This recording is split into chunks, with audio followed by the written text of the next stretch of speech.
I'm toxic, and honestly, I don't care.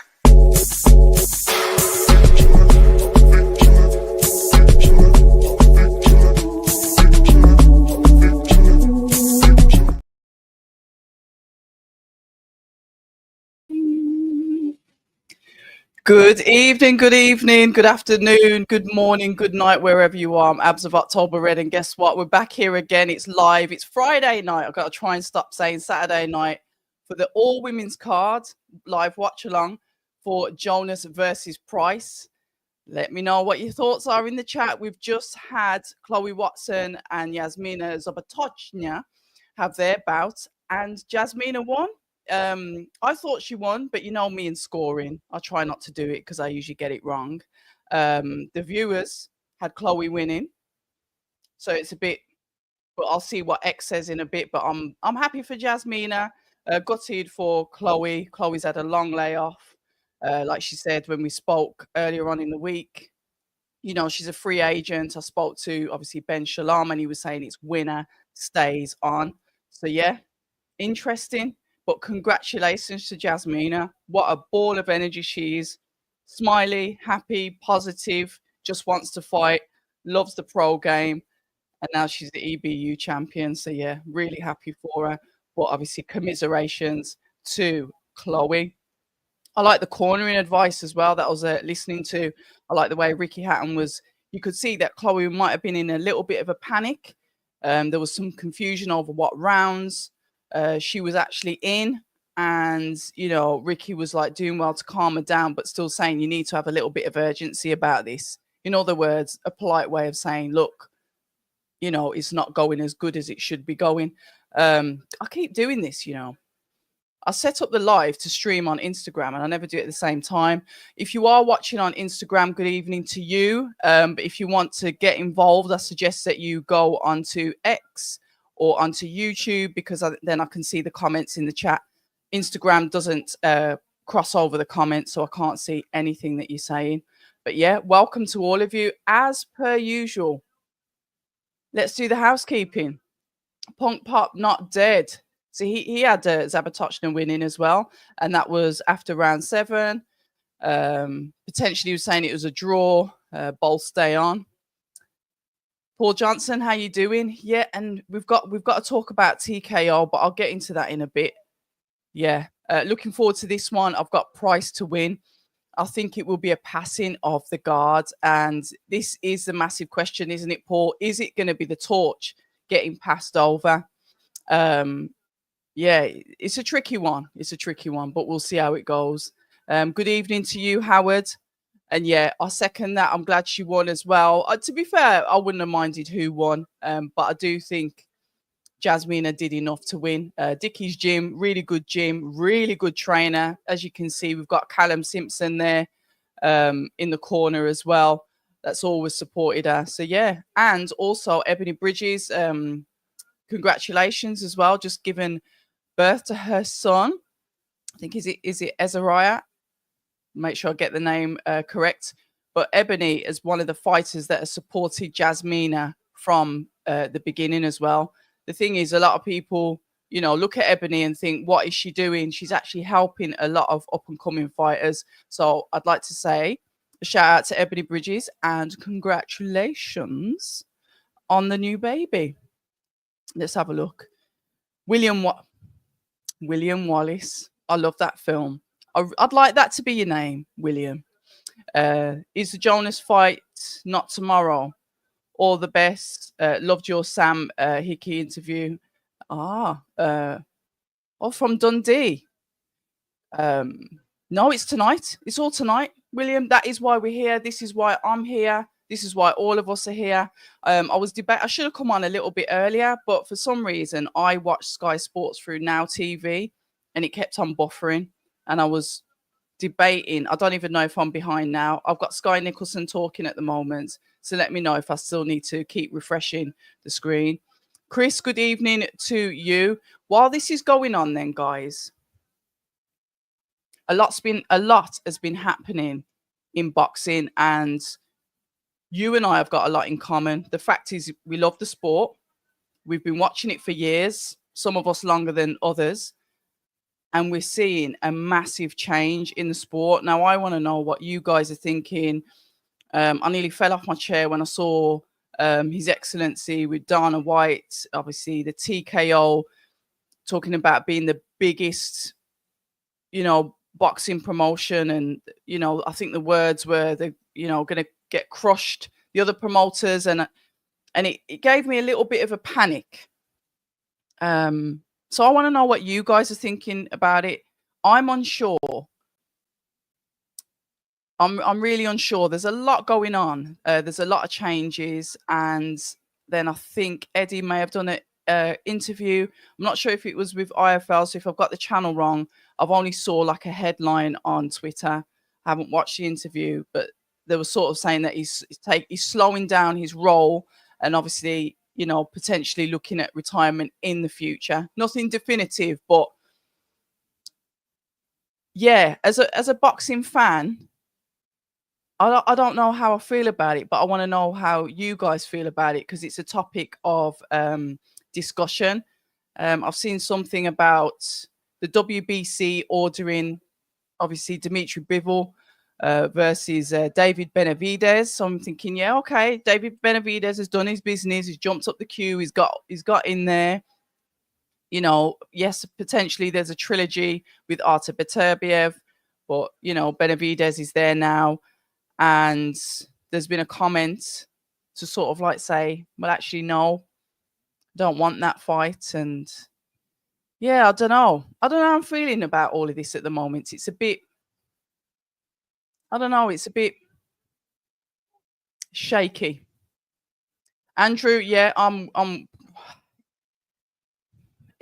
is Andrew lying, everyone? Is Andrew telling any lies? And good evening to you as well. Yeah, let's get back into the chat. Jasmina won it for me. Her footwork all the way through made it tough for Watson to get close to her. To have joy. Yeah, sorry. It was far too late for me, but great fight. And I said it would be. Yeah, I agree. I agree. I know what Jasmine has done. Like I said, I've watched her last 2 fights that she had. Well, now it's 3.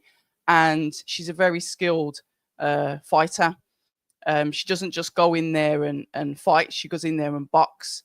Her lateral movement and the way that she was able to stop Chloe from cutting the ring off was really good to watch. She was punching on the go as well, not always planting her feet. She did plant her feet a couple of times. She had some really good body work. She was able to slip some of the shots as well. So yeah, it was good. I think it might have been a frustrating fight for Chloe, but we've got to give Chloe her flowers as well, because she's been out of the ring for absolutely ages. So potentially she could have had maybe an easier fight, but she's like, no, I've got to get in there, get back out. I've got to defend my belt. And Jasmina is, a fight that I've wanted from before. And Sky Sports Boxer put the fight on. So yeah. I don't know. I'll name this account later. I like both ladies, and I really don't know. Don't know. Oh, it is your real name. You know what? It's because I'm a fan of Braveheart and obviously the history around that. So I get it all the time. I used to get called Billy, but yeah, William, real name. Yes, from Dundee. And I think Price will be too young for Jonas, but it's going to be a brill fight. And I wish it was more than 2-minute rounds. Yeah, quite a few people say that, because the thing is that, but don't you find that the 2 minutes make the ladies fight a little bit more exciting, because they've got to go in there and they've got a minute less to perform? I think I'm so used to it now. I think if it was 3 minutes, I might switch off, because I have got the mindset that women's boxing is 2 minutes and male boxing is obviously the traditional 3. So I don't know. But William, I've got to salute the Scots. I've got quite a few Scot followers, actually. So I'm very appreciative of you all. As a shout out to Dazza, if he's not in the chat. He's been one of my original subscribers. Good evening, Eloise. And Jasmina deserved the win. Yeah. Happy for her. Absolutely happy for her. I did get to speak to her this week. So if you haven't caught up with the content that I put out, it's there for you to watch at your own leisure. So Chris is saying I'm 50-50 on it. We'll definitely need one champion. But at the same time, Eddie Hearn is spot on when he says WBA, WBO, IBF, WBC all hold history. Of course they do. I can't remember which is the oldest belt. I think it's a WBC. Is a WBC the oldest belt? I can't remember. But yeah, of course they hold history. But when you meet a lovely person and they've got a lot of money and that you invite them into your home, things can happen. And I think things are happening. So I'll just leave it there. Oh, Andrew's saying he thinks Jonas gets stopped. Okay. Well, we do know that Lauren is a puncher. So anything's possible. Natasha can stop people too, but yeah. Cheers for that, Andrew. I've got Price winning tonight, but I think it's her time. Can't rule Jonas, experience out, but I think Jonas was lucky to get the decision via Mayor. And that's something you said from the beginning, Chris. Jonas is aging. Jonas is aging 2 years ago. I would have said Jonas. William saying, yeah, I totally agree. There's negatives and positives to look at it. But that's the positive. They just go all out for the love of it. Yeah, spot on. Yeah, Scots are great. They just tell it how it is, and they're just very forthright. I can deal with directness and just like just get to the point. And I'd say Scots and the Irish are very straight to the point. Here he is, Dazza. Great card so far, smashing it abs, and he's put my signature cartwheels in it. Oh right, the WBA is the oldest. Thanks for that, Jack. I couldn't remember. Then the WBC came in shortly after, didn't it? Thank you as well, Andrew. Was it the 1930s? Was it 1928? I'm trying to think when it came out because I did do some reading on the belts. Clearly not enough, otherwise I would have remembered it was a WBA. We all want Parker and Kabayel to get the title shots. That's the issue with having one champion. I still like these different belts so fighters can get the title shots.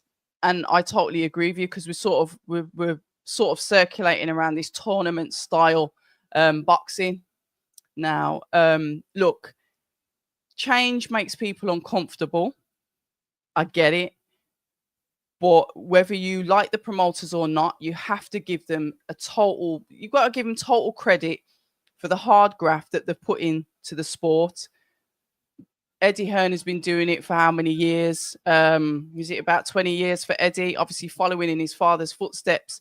And you've got Frank Warren. He's been doing it, for 47 years? That's my age. So it just feels a little bit sad that, potentially the rug's getting pulled from under their feet. But hopefully it's not that bad. I'm looking into things that aren't there. And we're all going to live happily ever after. The belts will remain. The promoters will remain. And yeah, I don't know. Right, 1921. Okay, nice one. Dodge, good evening. How are you?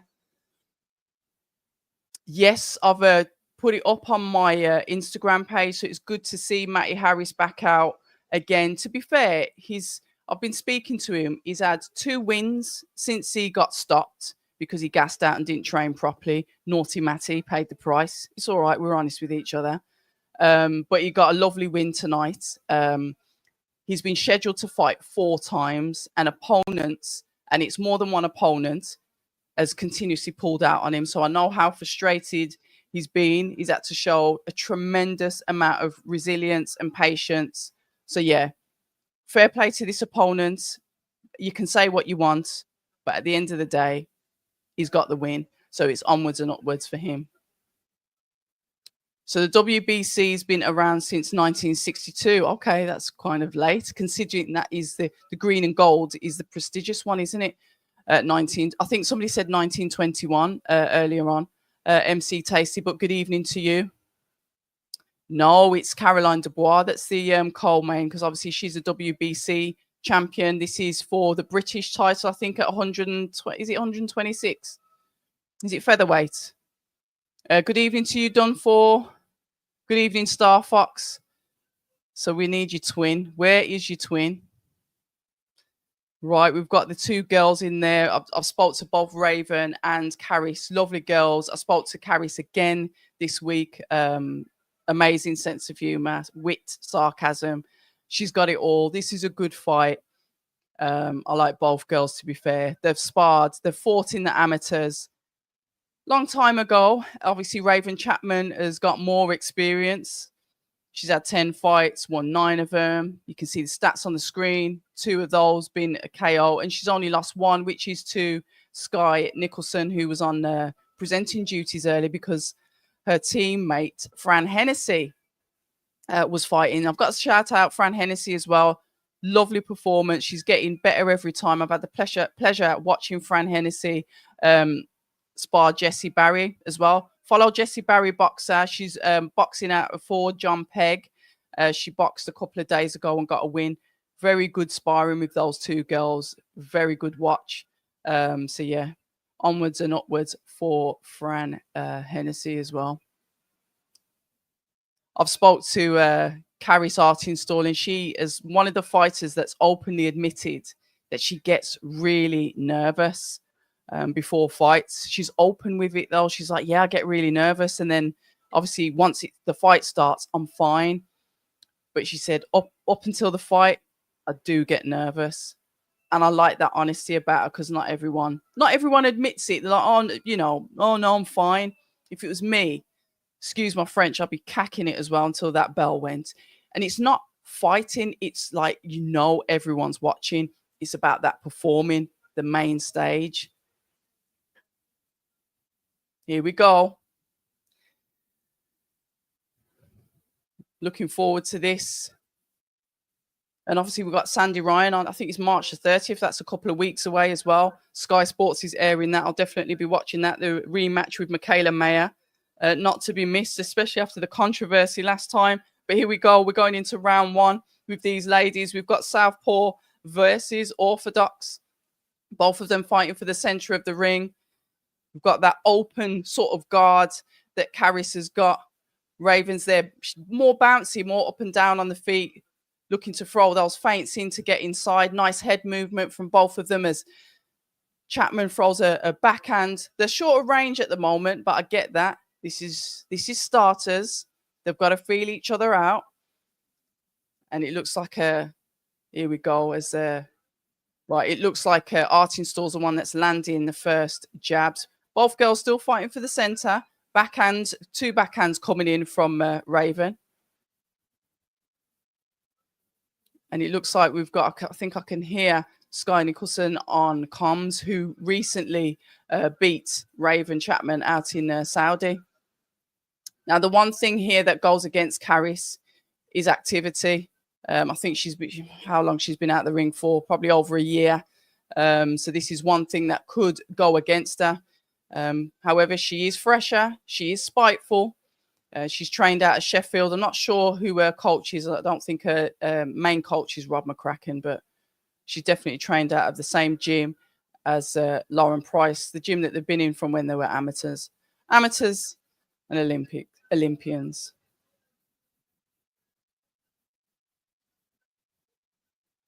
I see more of a front foot there, aggressive work from Raven that goes in with the backhand and lands on Artinstall, forcing her onto the back foot. Both of the girls get into a little bit of a clinch that the ref tries to separate them. Raven starting to land that backhand. Just like to see a bit more busy work from Caris here. She's got a lovely stance, but she needs to try and start to land her shots. So far, I'd say that Chapman's got that round. I always think, when they're talking to the people before the fights, I just wouldn't want to speak to anyone. Evening done for. Listen, we were just talking about that blood beats, but like I said, you guys talk about it in the comments because I'll go through them anyway. There's so much going on right now in boxing. I'm trying to envisage the next 5 years. And no, I haven't got a crystal ball, but I just can't see a clear goal for where it's going. There was another fighter that was mentioned for Caroline. Who was it the other day? I can't remember. It wasn't Beatrice. Artinstall should win this with their background, but we've seen in boxing already, having an Olympic background doesn't mean you win. And that's the thing, isn't it? Just because you've got that Olympic pedigree, you are an Olympian, that you're going to win the fight. We can see Raven is pushing Caris back. Caris is coming back with the counters, but I'm saying that Chapman is more aggressive. What a beautiful backhand, saying that just landed on the face of Chapman. Just a little dip in the legs there. Uppercut goes in there from Raven. Raven's just got watch the balance on her feet. She can get a bit wild with her shots, and then her legs can go a little bit skew-whiff. Just keep that balance. Because she's constantly bouncing up and down, it's having to make sure when you throw the shots, you're balanced. Another backhand just hits the face of Chapman from Artingstall. I like the way Chapman just lunges in with her jabs and her backhands, handling the southpaw quite well. We are in round number 2 of 10, and if you've just joined us on Abs of October Red, it's our Friday night live watch along, and this is for Natasha Jonas versus Lauren Price. It's a unification at welter for both fighters. Wow, and Chapman is landing some really good shots. We saw some hooks and uppercuts there, clean on the face of Caris. Caris has really got to start to use that spitefulness because Raven's definitely the more aggressive fighter here. Like that jab, that feint that she does that goes to the head, goes to the body, and she just immediately follows up with a backhand. The hook coming out from Caris. This is the inactivity, the ring rust. Whoa! And oh, she knocks her down. Yep. Caris knocks her down. Was that a backhand? Was that a little short? Was that a little short hook? Fair play. Let me just see if they do a replay on that. She just walk onto that shot. Replay it, guys. And that was a really good round for Chapman. But just like that, walking into a shot, knocked down. But this is where I said the balance as well. High and low with the jab. This is the corner advice coming in from Chapman, feinting the jab, high and low. Right, let's have a look at the replay. All right, it was a backhand. Beautiful southpaw backhand. Beautiful. Whack. Just literally, it just goes down over the nose and the mouth. There we go, chin. Yeah, lovely. Lovely work. I like that. Fair play. There's me going on about inactivity. Right, the double jab comes out from, she's a little bit more tentative now. Double jab comes out from Chapman. Some inside work. Chapman's trying to get inside. Caris, backhand, hooks. Really rotates her body with the shots. You can see that she throws her punches with such venom. The jab. And this is coming in from Artingstall. Back of the jab, backhand, just a 1-2, just the basics. Keeping her foot on the outside of Chapman's. The thing is, you could with the head clashes as well with the southpaw and orthodoxies, especially when they're both like leading in with their head. Carries the, there's a few inches of height on her as well. So you see Chapman, when she throws a shot, she's lunging in towards her. There's potential for head clashes here. Backhand comes in from Artingstall. Got some nice movement from Raven. Like I said, she's light on her toes. Throws in the backhand, a 1-2. Lateral movement, moving from the right to the left. Uppercuts coming in, body shots. This is the work from Chapman to Artingstall. Got 31 seconds, round number 3. 1-2 from basics. Basics coming in from Artingstall. The 1-2. The 1-2. Pushing her back just with the basics. Like to see a little bit more variation. A little bit, maybe some more body work from Artingstall. Backhand once again from Artingstall. As Chapman slips out of the way from a jab. Backhand once again from Artingstall. Uppercut goes in from Chapman as they both walk back to their corners. Right, let's have a look. I haven't. I'll leave that up to the chat, John. I'll leave that up to the chat. I like both ladies. Here we go. Star Fox is saying, "Where's the Skyline and the editor? Because you two are never too far away from each other. So if you know what? Have you got two laptops? Is one of them the laptop and one of them the phone?" Star Fox is saying, "Once Caroline is back from getting a BBL in Brazil, she'll take the mic." Yee. Oh, Dunfor, have you still got the merch? You're saying art in store points. And as we said that, Andrew, that's exactly what she does. She starts to get more active. Iffy, how you doing? Good to see you. We all want the trilogy. And one thing that Dimitri Bivol said, he's got to rest up. He went into the fight with a couple of injuries. We know that he had a hand operation. He was looking to take some time out anyway. So you've got all of this going on, WBC ordering stuff.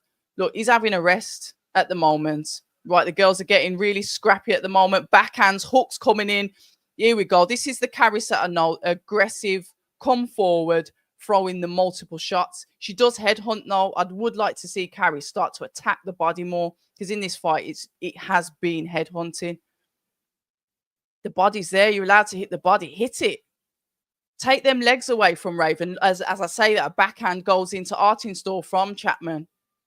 Backhand from Caris. Two backhands from Caris. The body work's coming in from Chapman. As Caris is answering with the hooks to the head, left and to the right. Nobody's getting backed onto the ropes. These girls are not getting anywhere near the ropes. Once again, that backhand coming in from art in store.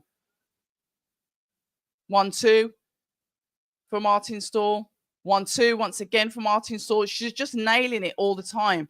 But literally 1-2, whipping the hook to the body. Take her legs away.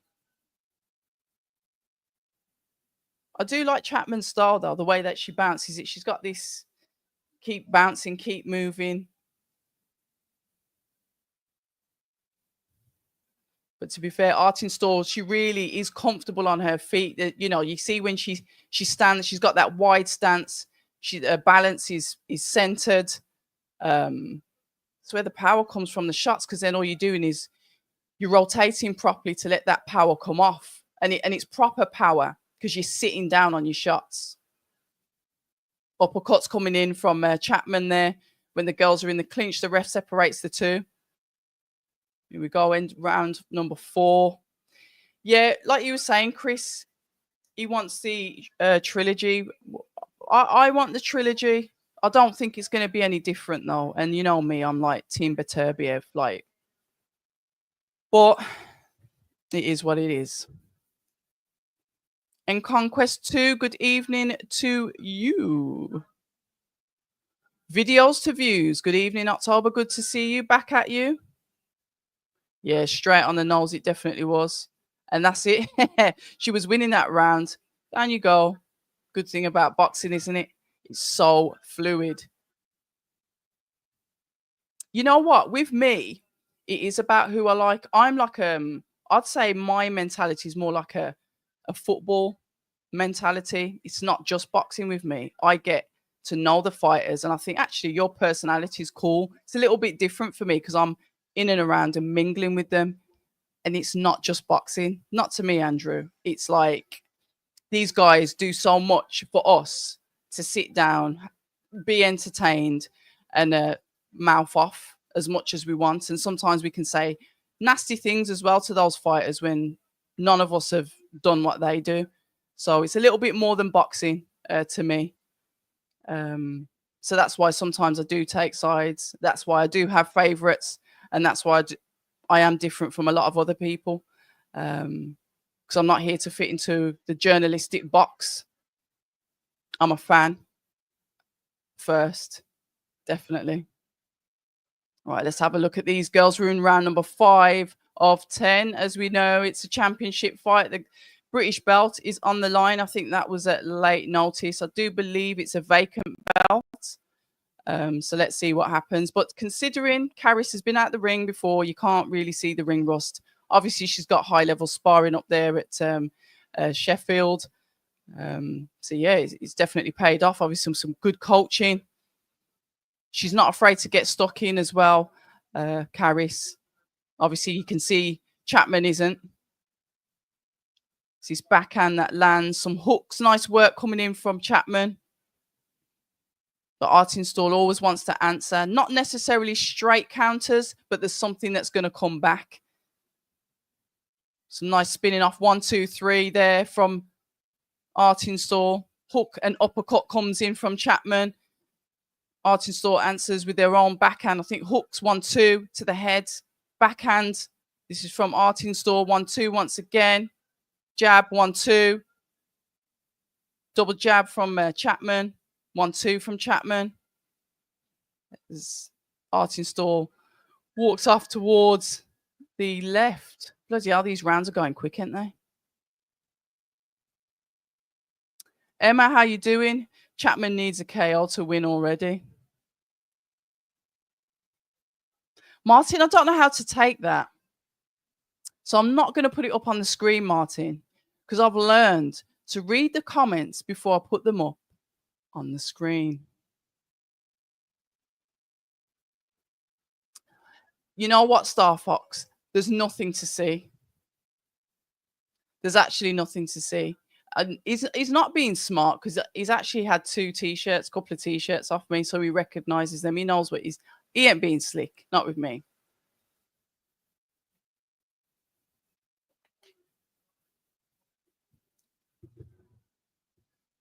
I like what Chapman does when she gets that uppercut in. See that?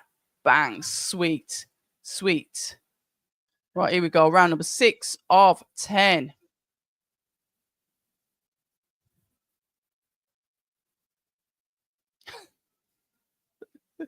Super fan, yeah. You gotta be.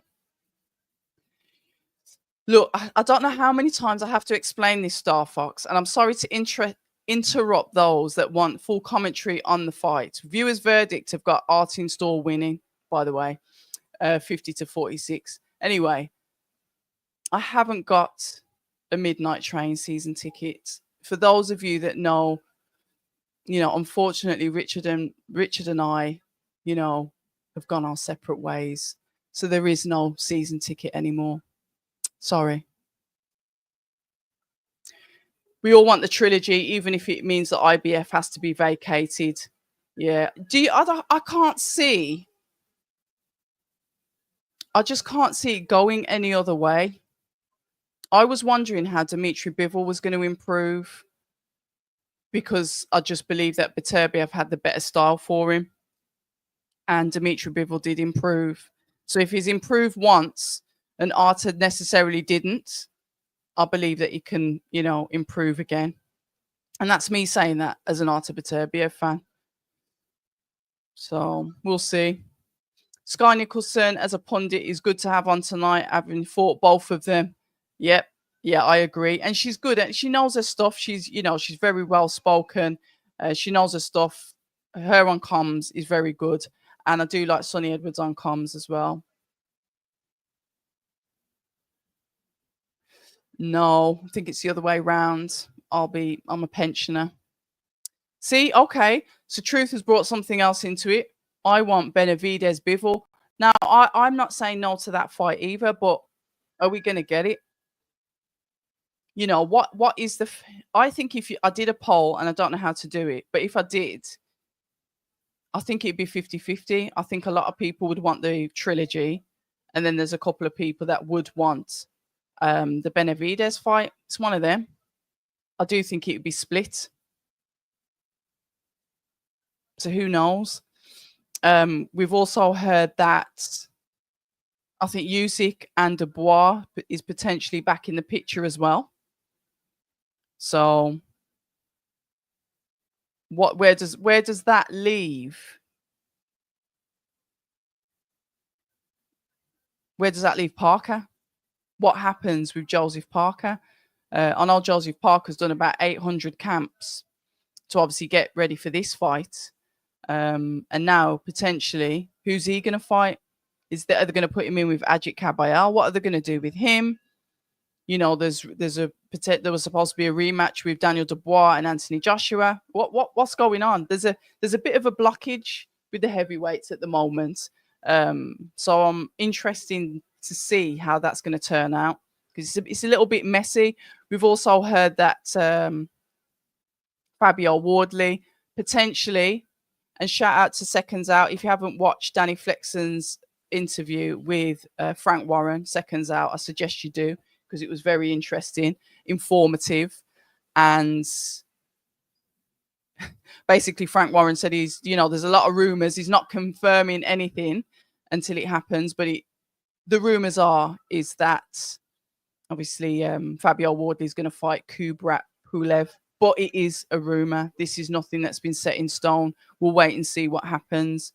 And also that Usyk is potentially in talks with rematching Daniel Dubois.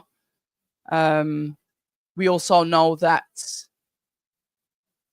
David Adelaide and Jamie Takivi are fighting for the British belt now as well. So that's up the stakes on that fight. Good fight with those two, April the 5th. We know that Dillian White has been injured. I think he must have showed a split open finger on TalkSport. So he's out of the fight with Joel Joyce. I don't know why Joel Joyce didn't fight last week. I think that was a bit hazy. But I was wondering why he was going to fight if he was fighting on April the 5th, but whatever. And there's a rumor, this is all rumorville, that he's potentially fighting Filip Hrgovic, who obviously we all know, because we did the watch along here, that he was his last fight was against Daniel Dubois. People are saying arguably that's a harder fight than Dillian White, but we'll see. Nothing confirmed. This is all rumorville. So I believe in the next couple of weeks there'll be a few more fight announcements. And speaking of that, obviously Eddie Hearn has announced obviously Dalton Smith cards in May, Dalton Smith, and also the rematch with Johnny Fisher and Dave Allen. So interesting to see that we're getting starting to get a lot more fights in the UK, which is nice to hear that we're having some local fights as well. I think Box Nation's got a fight on tonight, which is obviously the subsidiary of Queensbury. Obviously Wasserman, they've got their card on. There's this card on. So yeah, boxing in the UK is still ticking over, which is good to see. Let me just get back in this chat before I lose track of it. Oh yeah, sorry BH. I'm gonna have to apologise then, because I've been rabbiting on about everything that's been going on in boxing, because it's been a crazy week in boxing. I'm still trying to get my head around certain stuff, and I think there's a lot of changes afoot, and I'm not sure of the total upside of those changes, but I don't call the shots, so we'll see what happens. Happy International Women's Day, everyone. Yeah, I didn't even know about that till I think the initial press conference for this. Who knew? Oh, thank you very much. And thanks for joining us as well. And everybody else that's joined us, I appreciate all of you guys. If you have just joined us and you have not been here before, I have got a habit of drifting away from the fights and going into the chats, because we do have a good dialogue in the chats, because there's a lot going on in boxing as well. So if you're here for the commentary for the fights, I will put my hands up and I will apologize that sometimes I do tend to drift in and out. So bear with me. Obviously, this is a good competitive fight with the girls. 2-minute rounds, 10 rounds, British belt on the line, and we're in round number 8 of 10. It seems like they're both giving a very good account of themselves, but I'm off the scores because I've been here talking to you guys.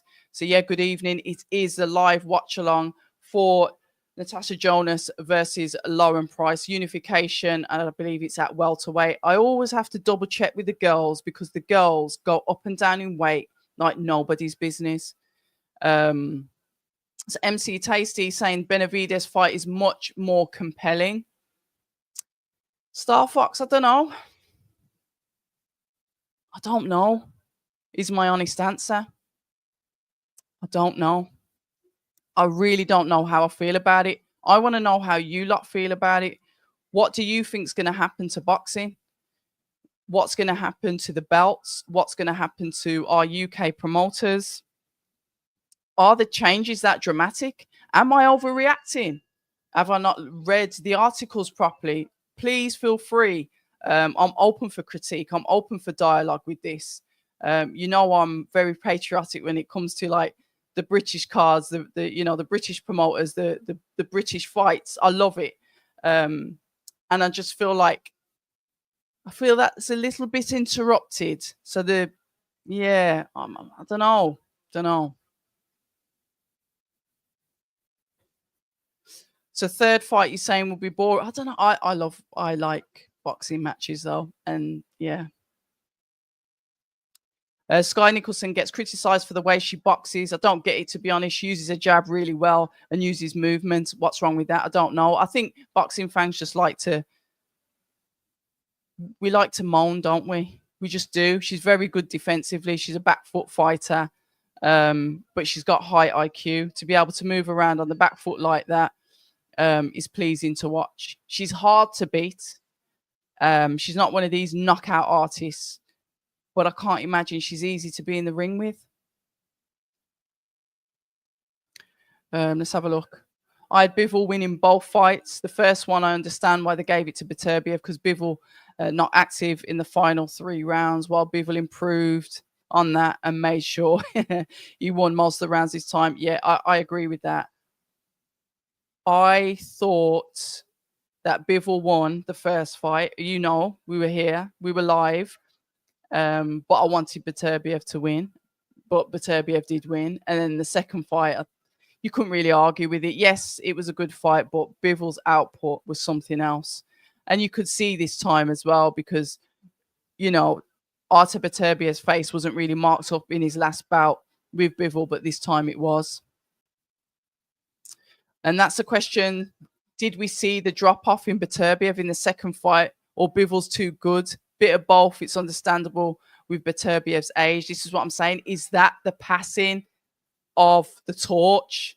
Is that the passing of the torch? Are we begging this trilogy for something that we really know what the outcome is?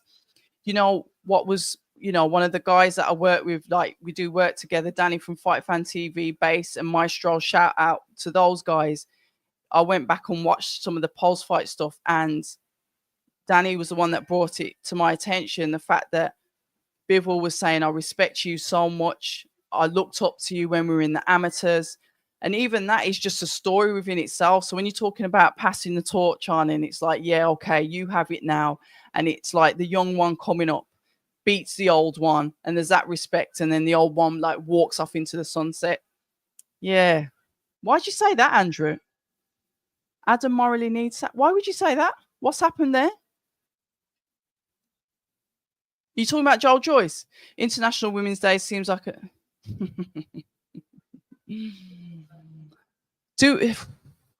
yeah.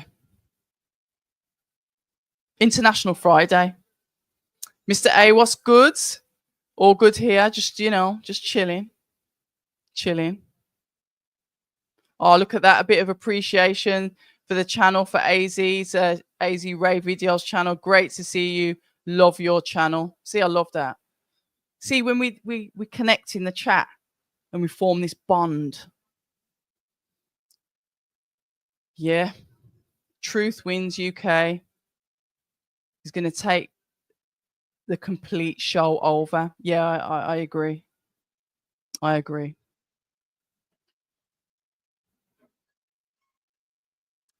Do you think they're in deep trouble? That I think Eddie's done a recent interview, but I haven't watched it. But that's what I mean. I can't really go by the title because the title might not be necessarily what he said in the video. I think it's with IFL, and I think it's at today's press conference. I think it was either that or it was when he was in America. I don't know. Will the winner of Jonas versus Price be next for Maya, Nicholson, Baumgardner? I'd like to know what's happening with Baumgardner because unfortunately she's not with Matchroom anymore. And I really liked her, got on with her. She was a proper character. Yeah, I'm not trying to get any. I'm not trying to get my YouTube shut down, but yeah, I think His Excellency is a bit too clever for that. I think he's good, Barakas. Good evening to you. I think Turkey's good for the bigger picture. but you still need those good homegrown domestic fights. I totally agree with you. Wood versus Warrington, Froch Groves, etc. I totally agree with you. Totally agree. And it just feels, well, it's not, you know what, it's not happening because we're getting a lot of British fights on. Like I said, Matchroom's just announced 2. I think Boxers obviously got 3 coming up with Cole promos as well. Obviously, Frank Warren's got shows coming up with Cole promos as well. So the UK, they're investing the money back into the UK. So yeah.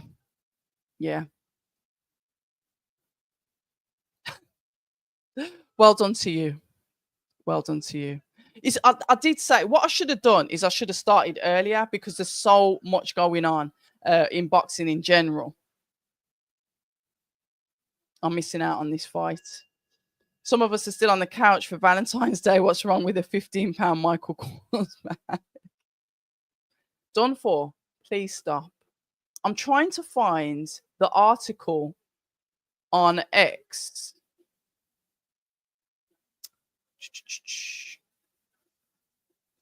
I'm trying to find the article. Was it in the Ring magazine? Let's have a look.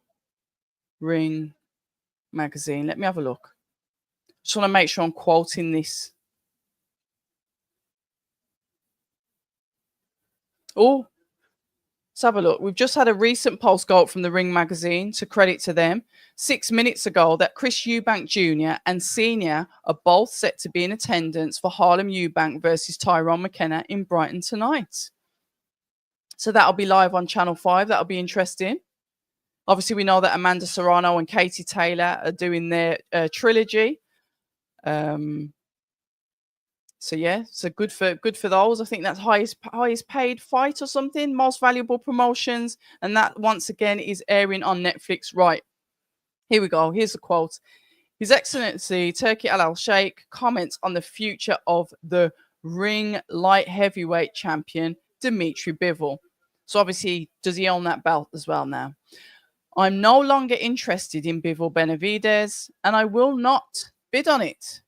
I think Bivol knows who has delivered for him and who hasn't. My advice to Bivol, don't be late, because every day something changes. I haven't read the whole story, but obviously, that's come out of it. So yeah, interesting tone. Interesting tone. Another thing that I noticed, I don't know if you guys noticed it, is the fact that obviously His Excellency wasn't interested in the YouTubers, wasn't interested at all. But then to my surprise, another moment where I fell off my chair, I saw him with KSI, which is obviously the head of Misfits Boxing. Yeah. So I'll leave that one there as well.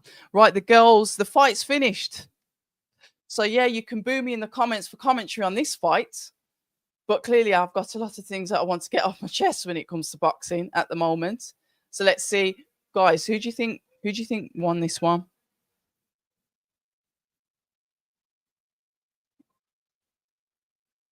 Caris is a good fighter, sorry. 98, 91, 96, 93.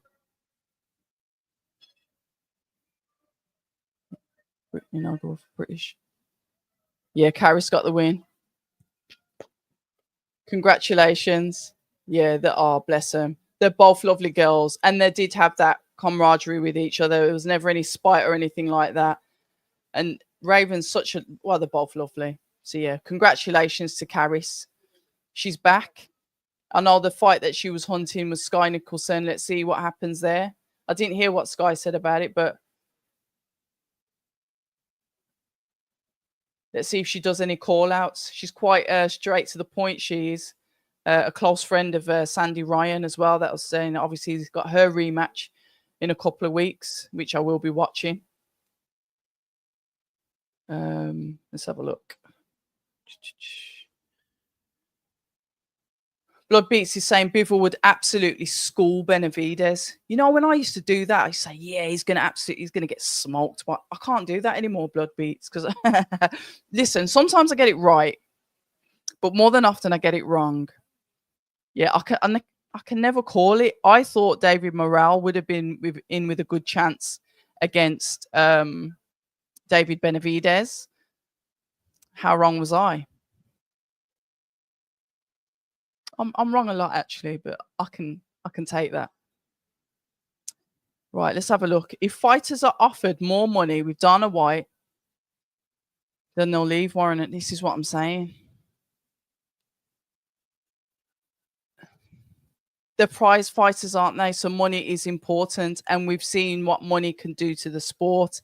It can transform the sport. But in life, let me get me old Mother Hubbard. I should put my glasses on for this and get my knitting needles out. There's always a price. Nothing is for free. So yeah. So yeah, you're calling the favors after a while.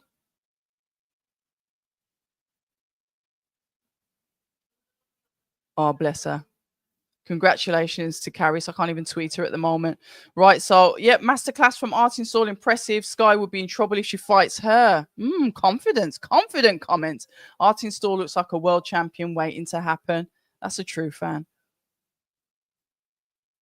Yep, Dubois next. And I know, is it Bolmin Shin? I bet I've got that name wrong as well. She's no pushover. Was she was ranked? Is she ranked number 2 or number 1? Good fighter. So we'll see. But we know what Caroline's capable of, don't we? 6'4" was okay. The others were a bit wide, in your opinion. Fair enough.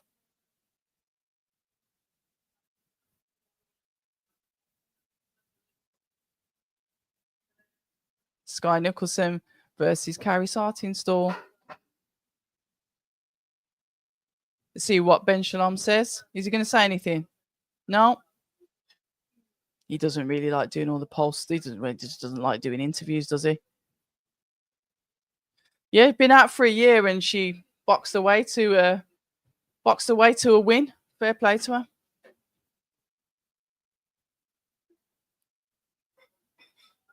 All right, let's have a look. I'm just trying to see if there's any tweets going on. And fair play to Johnny Fisher taking on the rematch as well with Dave Allen. And if you have a look at Dave Allen's resume, I tweeted that earlier. The fact is, Dave Allen's got such a good resume, but he's never seemed to have got the credit for it. He's fought so many people so early on in his career, took challenges. So yeah, I think we need to play some kind of homage to Dave Allen. Yes, he was right in the press conference when he said that both him and Johnny Fisher are a really good matchup. I think they are. I did like Johnny Fisher's attitude. You can see that he's got such good home training and manners, which doesn't, not saying that other people haven't, but his really stands out. And the fact that he said he was probably a bit too nice last time, so he's going to keep it professional. Yes, Dave's a great guy and all that, but he needs to win. So he believes that he's got to create this barrier between the two of them, this professional barrier, to ensure that the fight, even though he got the win last time, that there is no doubt. So obviously he's going to be going in there, potentially looking to stop Dave, where Dave's coach is saying that, listen, we're weeks out from this fight. The fight's in May. And I can say that, Dave Allen's almost at the fitness level he was when he went into the fight with the camp he had last time. So we'll just have to wait and see what happens with that. Congratulations to Josh Padley as well, where everyone was running around calling him the electrician. Listen, I'm terrible with names, but you got to give him some serious credit. Going into that fight with Shakur Stevenson with 4 days notice. It's been crazy on the notice for the Riyadh cards, but at the end of the day, they made the fights. He made a good account of himself. Okay, he lost, but he still made a good account of himself. And now he's fighting Josh Warrington. So that came out of nowhere. And I like that fight. So yeah, definitely like that fight. Right, here we go. Let's get back in this chat. See? Still got your red t-shirt. You lost the hat. I won't even ask how you lost the hat. At least you didn't put it in the bin. I bet you some people that have got those t-shirts for, they're using them as floor cleaners, or maybe they set them on fire, hoping something bad would happen to me. Anyway, nobody will be offered more money with Donna. Nobody. Donna is the type that makes you fight for a sandwich and a cake while he drives away in his Bentley with the profits. Ooh, scathing. But I guess you got to speak to the fighters with that. But with his excellency involved, will he have some say over how the money is distributed with the fighters? Because it's not Dana on its own, is it? It's both Dana and his excellency. So will that have a different outlook? I just want to see the continuation of Matchroom, Queensbury, Boxer, Wasserman, like you'd say the main four. But what I do think will happen, which could be a benefit for some other fighters, is the fact that the small hall shows will start to thrive if something happens to the big four, because fighters are still going to want to fight. So maybe there'll be investments to be made in the smaller hall shows. And I'm not saying that as in they're smaller. They're just obviously not one of the big four. Yeah. With less tiny American flags. He did punch himself out, but he showed incredible heart. That's one thing that you can't say that he didn't do. He really stood in there and like he really stayed in there.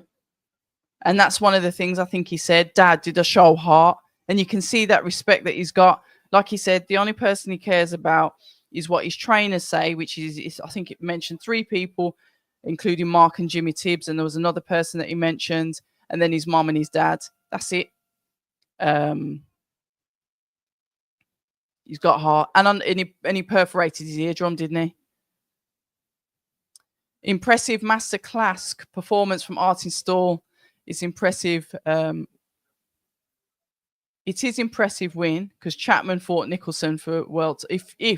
Yeah, she did, and come up short. So yeah, no ring rust for Caris. I've missed that one. Fisher, Whitaker doing the right thing, taking their rematches and have points to prove. Yeah, and yeah, obviously that fight's coming up as well. Fraser Clark fighting Ebenezer Tete, who we know fought Dillian White in Ireland not too long ago. Tyler Denny back out on the card as well. Fighting, is it Agora, the one that fought Callum Simpson at super middle? So he's obviously gone down, or Tyler Denny's gone up. Fight I'm looking forward to, guys, and nobody's not mentioned it yet, is Sam Eggington versus Lee Cutler. Bloodbath, mate. Absolute bloodbath. If you like a scrappy fight, because Cutler's a scrapper as well. Let's make no bones about it. He's a scrapper. I've seen him fight live several times, and obviously I've done watch-alongs when he's fought as well. That is going to be an absolute tear up. And guess what? It's all in Birmingham. So there will be no watch-along for that because I'll be there. Did he? Where do you get your information on fighters' purses? On how much they get paid? It's not bad, is it? 500 grand.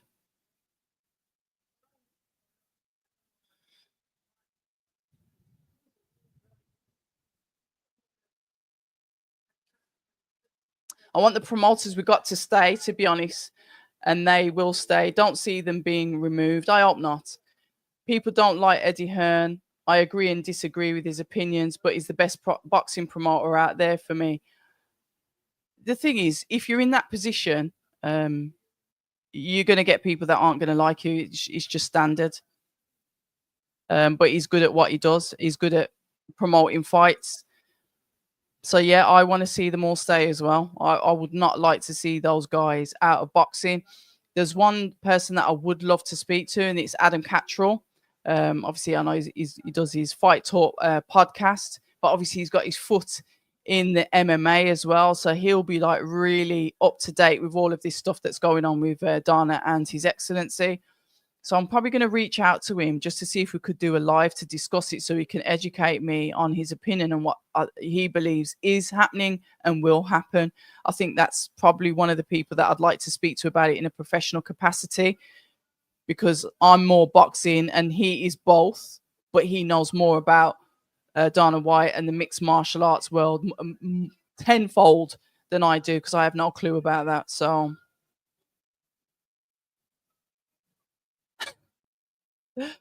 yeah, well, it is quality because I've had these for, I don't know, 5 or 6 years and they're still going. Martin, I haven't, I don't know. I've sat on the fence with that one. I got splinters, Martin. Not doing it. Not doing it. Here we go. Here we go. Caroline Dubois up next. I like the robe of her opponent. Shin, that's it. Shin. Bless her. It's a shame I didn't speak to her at the press conference, but every time I turned around, she had a mic in her face. So I just thought I'd just leave her to it. Looking forward to this. But I think Caroline, I don't know, she's just a monster, isn't she? So Truth is saying, I hope Jonas wins. Good question. She's 40 now, isn't she? I'm trying to think, how old's Katie Taylor? Are they about the same age? I can't remember.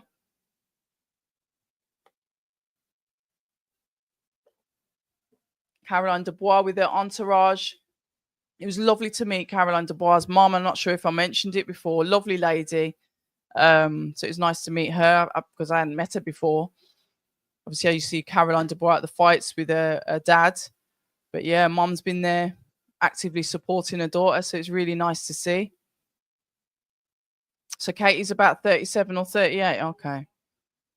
Fair enough. Yeah, Stephen. Let's have a look. Got it for Chloe Watson. Robbed you. You'll be back, champ. Doing Birkenhead proud.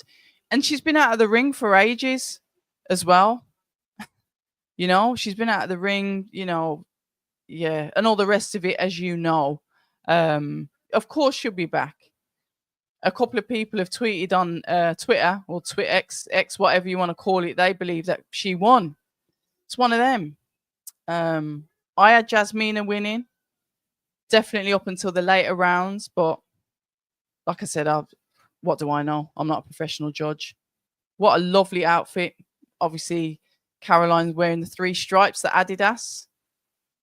And she always has purple. I forgot to ask her about that. What does the colour purple signify for Caroline?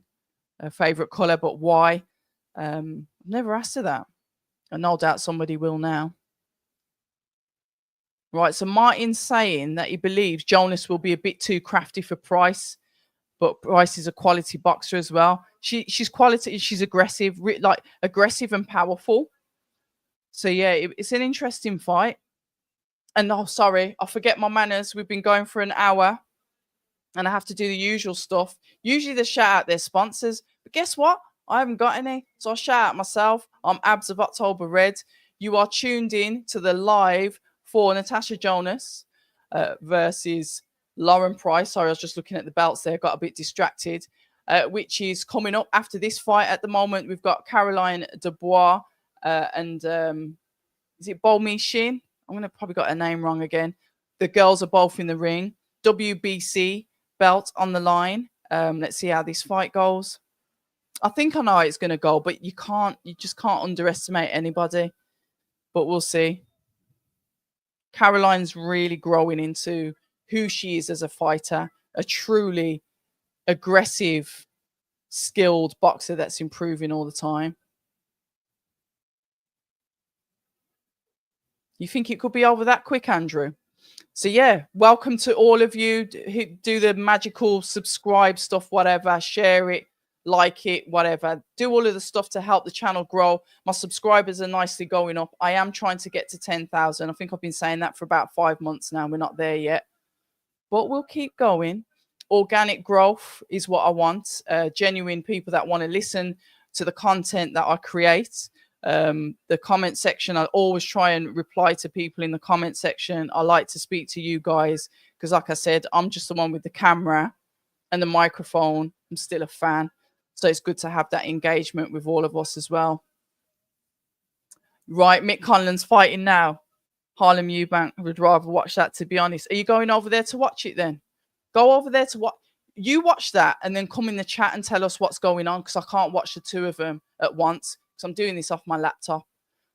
So yeah, let us know. Let us know how that fight goes. And shout out to Mick Conlan as well. Got a lot of time for him. Dubois is on a run and momentum is on her side. I think she'll get the KO from round number 6. Oh, let's have a look.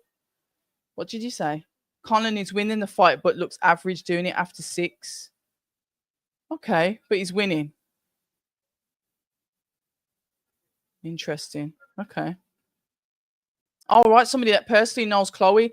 Chloe was in our gym, the Venture. So shout out to your gym, Stephen, for years. Then Ricky Hatton signed her up. She still pops in and trains in the Venture Boxing Gym Club in Birkenhead. I just hope she bounces back. Yeah, she will. She's still young and she's skilled. You know what her, obviously you would know what her amateur pedigree is. This was a close fight. Of course she'll be back. It's just what it is now is because obviously the stifling of the promoters, it's just difficult for certain fighters that maybe aren't at a certain level to get fights. That's the difficult side of it. But hopefully she'll get to come back out soon. Hopefully, Andrew, depends if I get accredited on it.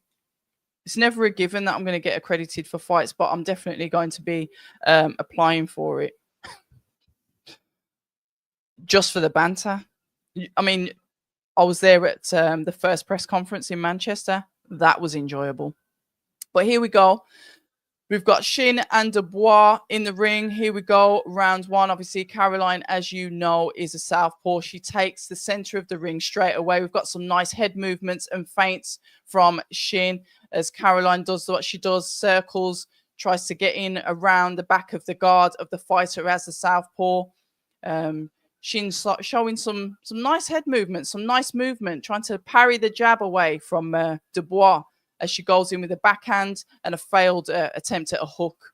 But trying to get inside already, and this is the work from Shin. 1-2 comes in from Caroline. The jab comes out from Shin. Caroline keeps that hand firmly stuck to her chin and only the jab hand stays out as the backhand goes into the body once again of Shin. Like the jab. Nice work. Movement from Shin. I haven't seen a box before, so I did not really know what to expect. I like her head movement. I like the way she's continuously bobbing up and down. Some good footwork movement coming in there, but Caroline sweeps a hook to the side of the face of Shin. She holds it though. 1-2. Ooh, walked onto that shot there. That was the 2 landed from Dubois as Shin walks forward. A little bit of acknowledgement there for that shot. And if it stunned her a little bit. Caroline keeping that chin tucked in, just literally hunting the target down. Targeted, focused, sharp jab going out from Dubois. I like the way she uses her hand for the guard. Oh, my watch is telling me it's bedtime. Body shots coming in from Caroline as Shin throws back a nice hook counter, which lands on Dubois. 1-2, beautiful hook from Dubois. Shin comes back with her own backhand there. Whoa, what a way to end the first round. Good shot there, but Shin came back with her own.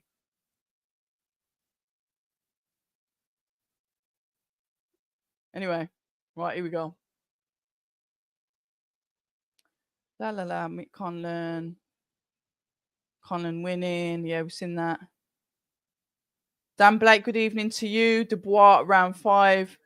Colin looks weight drained. He looks absolutely ripped to shreds on the scales. I saw that. You can go on to each of the promoters' websites and register, and then apply for accreditation as media. Let's have a look, Stephen. She's got a star like Ricky Hatton come forward, and tough kid. Is that? Do you mean Connor Bennett isn't? Oh, fell for that one, didn't I, Martin? Right, here we go. Round number 2 for these girls. Dubois takes center of the ring. Like I said, she's looking to take that shot around the side of the guard. Dubois lands it on the body of Shin. 1-2 coming in from Shin. Yeah, she's not a pushover. This is a proper boxer. As she throws in the jab of her own. A relaxed style, 1, 2, 3 coming in from Shin as Dubois counters her. She's landing these shots though. Shin's got this nice bounce about her. Keeping that head moving. This is the thing. When she throws the shots, when Shin throws the shots and gets inside, because she doesn't move out and reset, Dubois is able to land the counters on her a lot more easier. It's like she gets inside, she lands the shots, but then she doesn't move, so Caroline can counter her. And that's what seems to be happening here. We've got a minute left in round number 2 of 10 as Caroline goes in and starts to attack the body of Shin. Shin very tough. Clearly done her abs conditioning in the boxing gym. Both of the girls making sure they're keeping their backhand guarding their chin with things I like to see. The sweeping hook coming over from Dubois. Shin's able to evade a body shot there that was coming in from Caroline. Caroline throws out the backhand and then comes in with the uppercut. I think that was there. Southpaw stance. Caroline moving around to the left in the ring. Just touching the jab, finding her feet. As Shin throws in a nice 1-2, lands behind the guard of Caroline's shots. Caroline then starts to let her hands go, hooks to the body. Really rotating to sit that, don't turn away. No. Protect yourself at all times. You can't complain to the ref. Protect yourself at all times.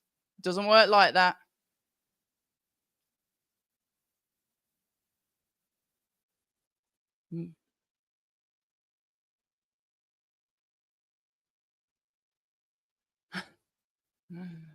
A media pass. You don't pay for a media. You don't pay for a media pass. Colin will need to box smartly. We know he hasn't got a chin anymore. Opponent is fighting can punch, but not a powerful puncher. Yeah, I like that. Shin came literally marching towards her with those shots because she felt as if she was hit when she was making some objection to the ref. But at the end of the day, protect yourself at all times. It seems like she'll try and come forward and rush Caroline. All right, we're going into round number 3. Guys, if you've just joined us, this is the chief support for Jonas and Price. We are in round number 3. Obviously, it's a 10-round fight. It is a championship fight, so it just depends how long this fight goes before the main event is on. But the main event is not on just yet. And that's if you've just joined us. Oh, careful. Dubois off balance there as Shin, like I said, she tends to run forward with her shots, but when she throws a hook, she tends to turn her back a little bit. She's facing the wrong way, and this is Shin. However, her shots are put together quite nicely, but she just doesn't seem to reset quick enough. That's the only critique I'd give her. Caroline letting her hands go, going to the body. But it seems as if Shin is quite strong. She's tucking up. She's taking the power of Dubois. She's planting her feet. Move, ref. 1-2 coming in from Dubois. Backhand coming in from Shin. They both punched at the same time. Jab from Shin. Both of them dipping. Dubois looking to dip in like she's trying to go for the body, or she's fainting like she's going to go into the body. Oh, beautiful. Right. Okay. Shin is now switching stance. We had a bit of a, couldn't tell whether that was a jab or a backhand from Shin because she was switching. Caroline getting more aggressive with the shots, going for gold here. She's literally going for gold with the shots. Girls in the clinch, getting a bit rumble tumble. There's a bit of spike coming from both fighters here. Body shot that whips in round the side of Shin from Dubois. Dubois then holds on to Shin as she pivots out the way, but keeping hold of her and lands a nice backhand to the chest of Shin. Good work. Oh, I don't know where they found his opponent from. I don't even know who his opponent is. Did this card make any noise in the UK? Which one?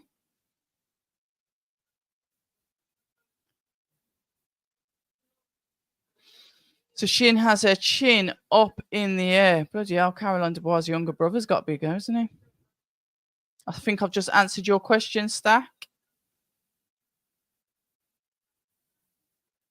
Yeah, I get it. It's not nice. Yeah, I get it. Like I said, it's not just boxing. But listen, Stephen, stay in the chat, man. Stay in the chat. You watch it on Sky, Stack, if you're in the UK.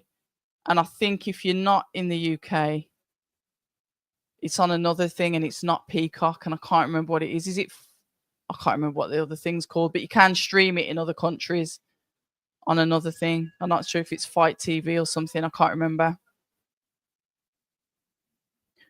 Right, we're looking at some body shots as Dubois dips in there. I don't know if the ref was warning them about their head, but we saw some dipping in, body shots, rolling, going underneath and throwing shots. 1-2 coming in from both fighters. There seems to be 1-2-3 coming in from Dubois as she rolls underneath and throws in the body shot. Shin throws in the backhand. Round number 4 of 10 in this championship fight. This girl's all right, though. 1-2. Oh, beautiful shot there from Dubois, landing on the chin of Shin. But she's solid. She's taking some good shots off her, Dubois. I don't know how many more she can take, but she's tough. Right, Caroline on the back foot as Shin seems to be the one that's marching forward. But I'd say that Dubois is literally trying to throw off more shots. 1-2-3s we're getting. And she's resetting with the jab as she throws them. Shin throwing her counters, throwing the hook to the head of Caroline, which is why Caroline is rolling and going into the body. The refs might have a word with her, you know. Yeah, he did. Just said stop holding.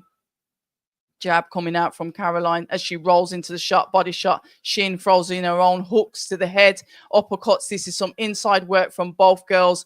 Hooks coming in from Shin as Dubois tucks up on the inside and throws in her own shots. Shin throwing the hook. Dubois swooping underneath it. Little bit of toe-to-toe action. 1-2 on the head of Dubois. Dubois throws in 1-2 and then skips out to her right. Using those angles. Using the ring, wobbles there, but I think that was more or less the balance of Shin. Like I said, she's bobbing and weaving, but she's not. She tends to turn away when she throws some of her shots, which leaves her a bit off balance. Good round. All right, Martin is saying Dubois is so classy, great movement and speed. I like the way she spins off. She's been doing that a bit. And making her opponent have to spin round and reset every time. Yeah, she's got good feet. He's saying truth. He's saying that Conan is a shadow of his former self, but yeah, I don't know. So you've got Dubois winning. Ashley Partridge, good evening to you. All good. Hope you're well as well. She's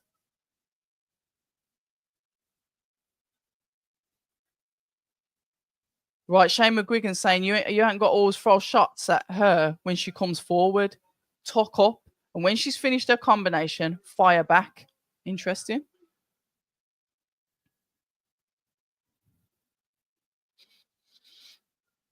Jab coming in from Dubois. Her Shin tucks up. Like I said, she's holding that parry out, throwing her on backhand back at Dubois.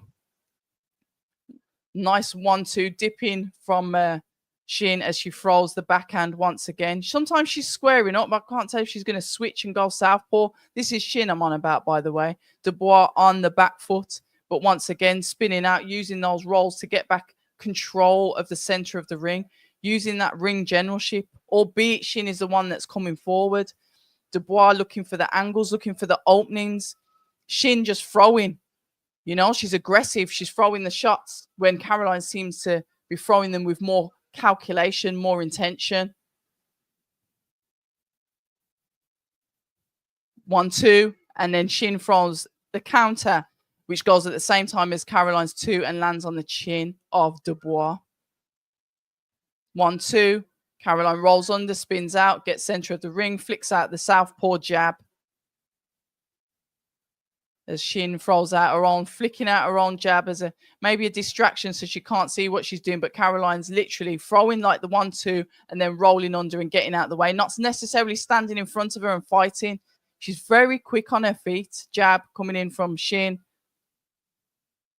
As Dubois looks to try and parry a jab as well. 1, 2, 3.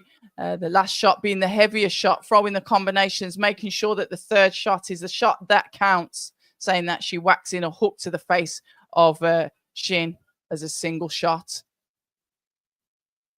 But Shin is able to fight on the inside. I wonder if these two ever fought as amateurs. I didn't check their amateur records, you know, but they seem quite almost familiar. Watch out, ref. He's getting too close. 1, 2, 3. Good fight there. This is good. Yeah, definitely. Yeah. Shane McGuigan is in the corner. Shout out to Doncaster. That's where Ashley is at the moment. You can feel free to put your city, your country, wherever you are in the chat. 3-0 for Dubois, but Shin is doing better, being more active outside the UK. Oh, that's it. Triller. I was close. I wasn't, but yeah. Right. Stephen saying, I hope Tasha gets the win. Hoping her ring IQ and experience gets her the throw. We'll see, won't we? Also, Conlon won. Okay. How did he get on? So Birkenhead. This is what we like to see. You think Dubois is going to punch herself out? I don't know. She's quite fit, but there's some reddening on the face. So like I said, some of those shots that Shin's throwing are landing. Right, we're in round number 6.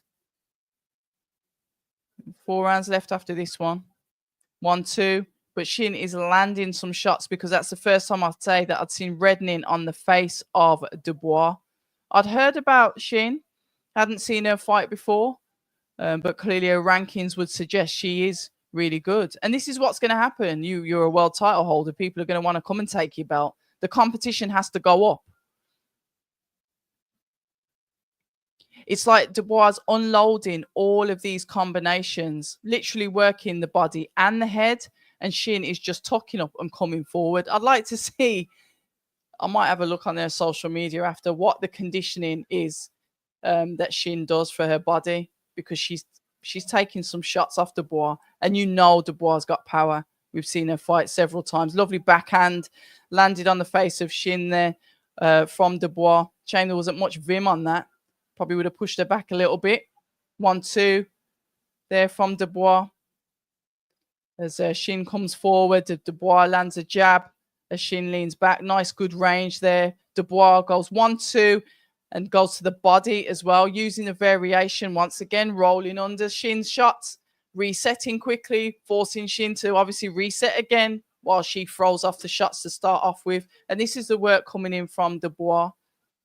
I'd definitely say that Dubois has got the higher ring generalship, the IQ that she's showing here. But Shin can obviously fight, and she's tough. She's able to walk forward and throw her own shots. We saw her switch from orthodox to southpaw as herself. So as she gets Caroline into a bit of a wrangle-tangle there and literally throws the hooks to the head. I don't know if that was a bit of a head clash, but we've got some blood coming from the nose of Shin.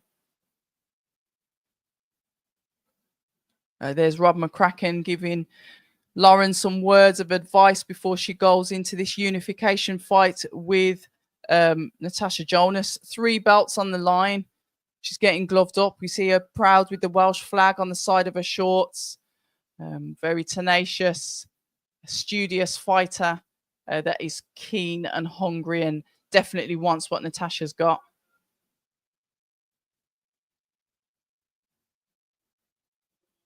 Yeah, she's definitely here to win. Definitely iffy. I agree. Caroline has finally got that look on her face where she's realized she's in a real fight. And let's see how she reacts. Yeah, I agree. But I think it was going to happen, isn't it? You're stepping up the levels. I don't know if anybody in the chat has watched Shin fight before, but please feel free to put a little, even though what you've seen here is quite evident, but anything else that we need to know about her? Any other homework that we need to know about this come forward, aggressive puncher? 1, 2, 3. Once again, yeah, she's switching stances. All right.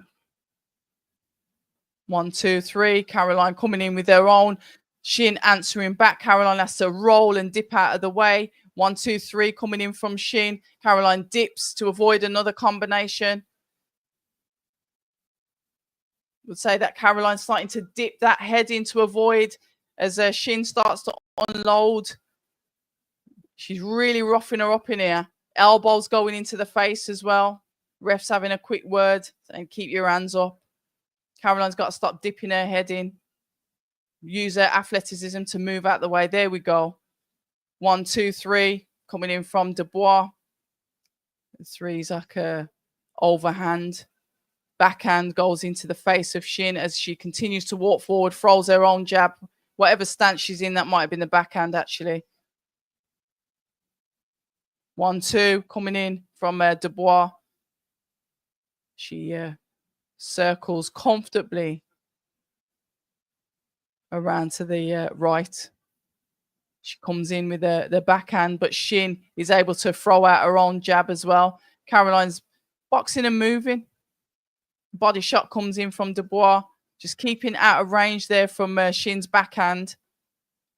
I say that she comes in with her own. Caroline answers with her own, once again dipping under the shots, making Shin have to reset. 1, 2 coming in from Shin at the end of the round.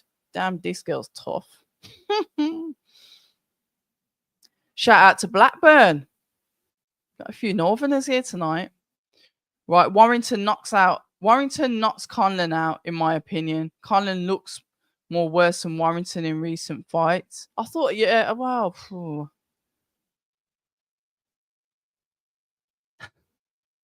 Martin, are you like a rapper in your spare time? I'd say, yeah, she's definitely she's definitely tough.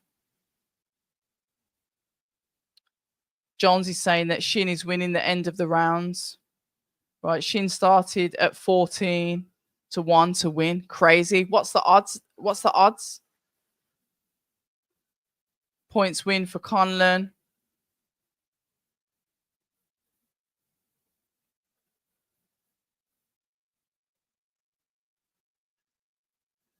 Yeah, she's definitely competitive. Evening, Matty. How you doing? I ain't seen you in a minute. Hope you're okay. Looking after yourself. Let's have a look. Right, here we go. There we go. Caroline slips back and throws a backhand into Shin. We're in round number 8 of 10. 3 rounds left. Obviously, you know it's the girls fighting.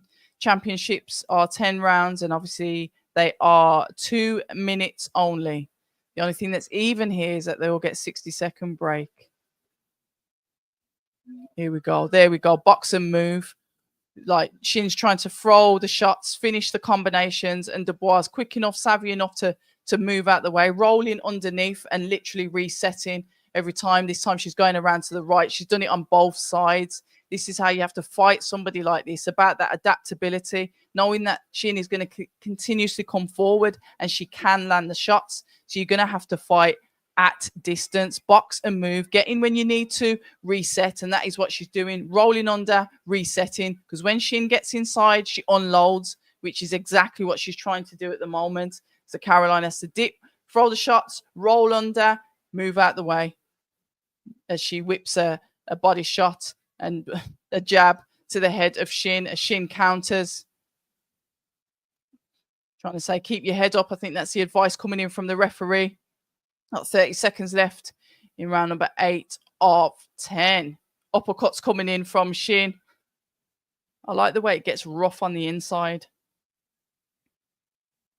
1-2 from Dubois as Shin throws a lazier 1-2. I don't know if she's a little bit tired, but listen, she's throwing. But the shots now that Shin's hands are low, the 2 has not got that much vim like it used to. So I think Caroline might be breaking her down. I think somebody said that Caroline's going to punch herself out. I think Shin may be doing exactly that. Let me know what you think in the chat.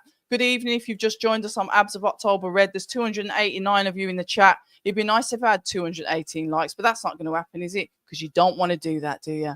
No, it's all love, really. This is the live watch along. We've got Caroline Dubois in the ring with Shin at the moment. We're coming into the later rounds. You guys can let me know how you've got it scored at the doors at the moment. And obviously, Natasha Jonas and Lauren Price are in their final prep stages, warming up for obviously their championship unification 3-belt fight that should be coming up straight after this. I don't know what time are we actually on at the moment.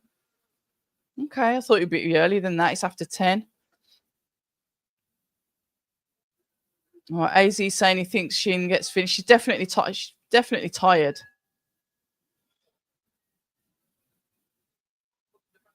Right, let's have a look. We're going into round number 9. Yeah, I think, is that head clash? You have to be careful with that. Leading in with your head. Just be careful. Caroline didn't like that. She just wiped the top of her head. I can't see any blood at the moment. But like I said, Shin looks like a shots. She's losing a bit of that toxicity in her shots. It's sort of, it's getting slower. And I think Caroline can sense that now. 1, 2, 3. There's no real power coming in as Caroline's still got the same power coming in for her shots. Shin looking to try and rush Dubois with her shots, but Dubois keeps on going in with that dipping in the head. You have to be careful. The ref doesn't have a word about that. 1 jab, 1, 2 coming in from Dubois, 1, 2. But Shin's able to just parry those shots and come back in with her own 1, 2. Dubois on the back foot, not uncomfortable, but the aggression coming in from Shin, continuously coming forward, has put Caroline on the back foot. Let's have a look. Caroline there's looking to throw out the combinations as she looks to dip and roll. Good timing from Shin there. Just catches Dubois with the backhand. Headlocks now. This is getting a bit messy, isn't it? We've got 30 seconds left in round number 9 of 10. Combination coming in from Dubois as Shin throws her own. Jab hand back, backhand back at Dubois. Dubois there. Oh, here we go. Looks like Shin's woken up.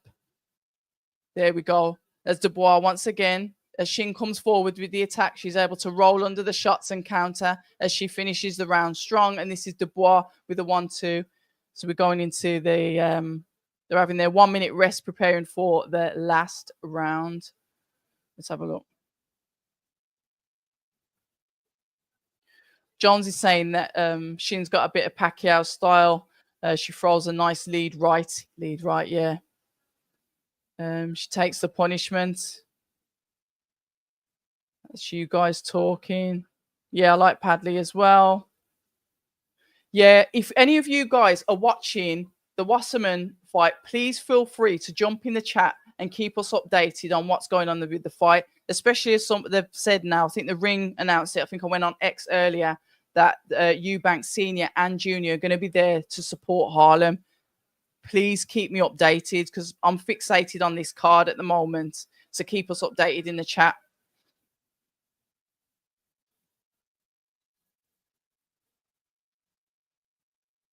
Yeah, come on, girls. Here we go. Final bell, not the final bell. Final round. Here we go. Round number 10 of 10.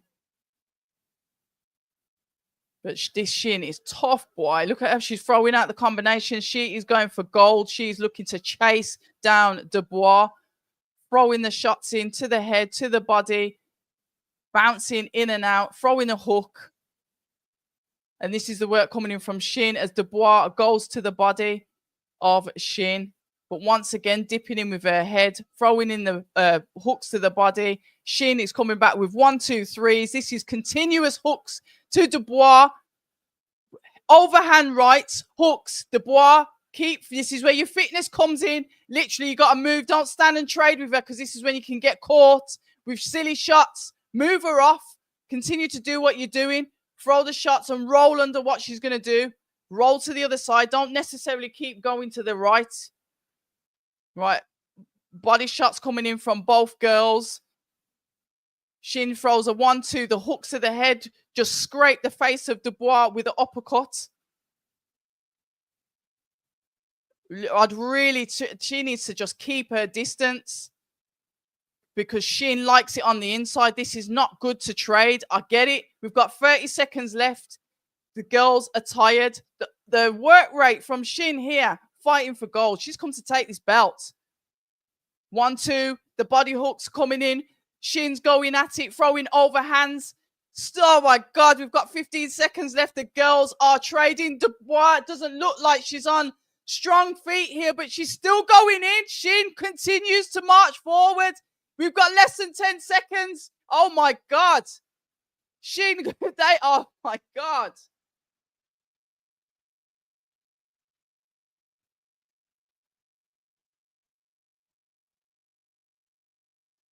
Caroline Dubois walks back to the corner and shakes her head. She's not happy with that.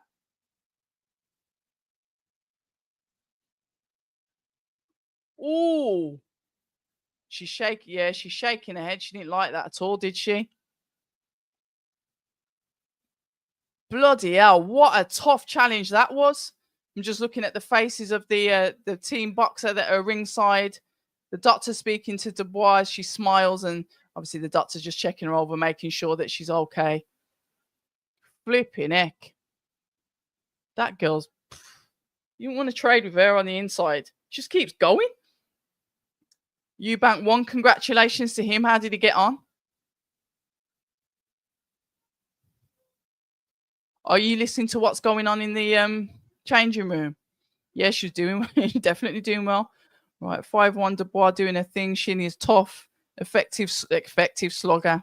That's the best word for it. And she's got stamina. She won't get tired. I think she's just got absolute fantastic heart. Stack, I've already answered that. So Caroline is a great boxer. She's the best, seen her live a few times. She's got the speed and the skills to die for. But Shin was in this fight. Oh my God, how much of the chat I've missed?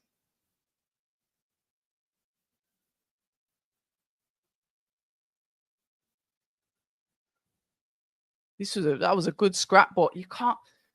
She was doing the right thing where she was going to the body and then rolling under the shots. But then she just decided to trade. But Shin was just literally throwing hooks, continuous hooks to the head. I don't care how tough you are, you're gonna feel that. Damn. Look at the aggression in her face as she's throwing the shots as well. I'm just watching it on the replay. Dear God. She's a flipping nightmare. Shin won our hearts.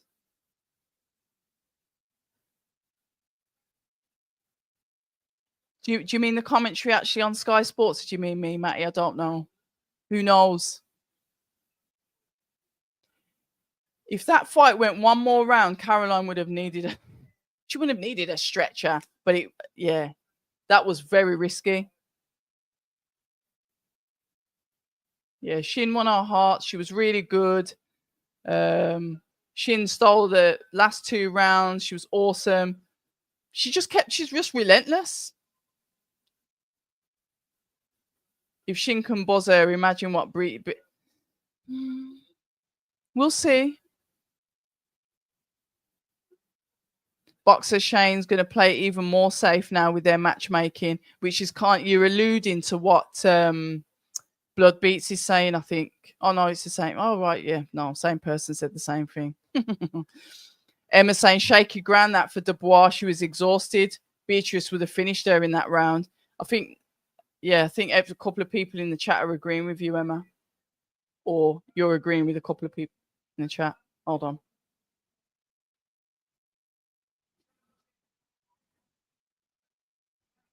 95, 95, 95, 95, 90. Unanimous. Majority, sorry. It's Caroline got it, yeah. Okay. Yeah, she did, but that was a good fight. People ain't gonna be rushing to fight Bowl. Hell no. Yeah, Dubois should fight Beatrice. She's still got a chance. Yeah, I agree. Oh, cheers, Matty. Did she? That's interesting to know. We know what Pursuan's like because she's also relentless, come forward, continuous punches. A little bit like Obanov, the one that fought Natasha Jonas. So yeah, that kind of come forward, just keeping coming out with the punches. But Pursuan, the punches with Pursuan is more like straight punches. Shin was just continuously hooking to the head. Listen, when I heard that, I thought, oh. You know, I never watched the gloves are off for this. I should have done. Terrible, isn't it? If he's saying 95, 95 is wild. I'll tell you what, it did make me panic though. Let me have a look on X. I always like to see what's happening on X to see if I've missed anything. If there's anything happening. Show 35 post.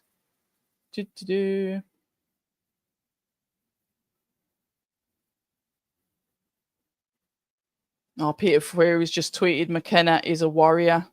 Okay. So I take it that was a toe-to-toe fight. Let's have a look. Yep. Saying it's a good development fight for Caroline. This will do a lot of good for experience. I'd get her in for sparring. She could come back. She could get Shin in for sparring. That's what I'd do. Get her in for sparring. Hey Paul, been listening on Twitter. Love the enthusiasm. Yeah, my heart was in my neck then because Shin was literally just kept on. She weren't letting go. It is, but it's very informative, especially for like the boxing public. If you want to find out about news articles, I would like if it comes to like boxing information, it's either YouTube or Twitter for me. Instagram is just for BS. Instagram's just BS. It's just there as a feeder sometimes for this. It's just pointless. Even TikTok is better. I don't know how many of you go onto TikTok, but I even find that that's toxic. If you think Twitter's toxic, get over to TikTok. TikTok's, I think, is leveling up with Twitter, but TikTok's quite good for boxing as well. Instagram's at the bottom of the pile. Let's have a look. I just want to listen to what Caroline says.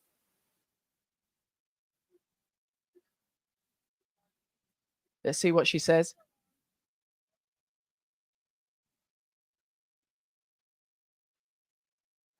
She charges in, head down, and swing for the rafters.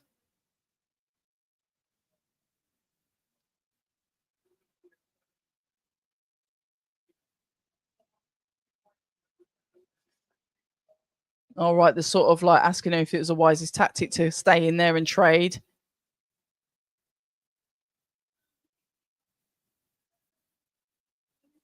Okay, Caroline saying that she was quite happy to fight on the inside because she knows that she needs to learn how to fight on the inside as well. But we were panicking about her staying on the inside. We were telling her to box and move.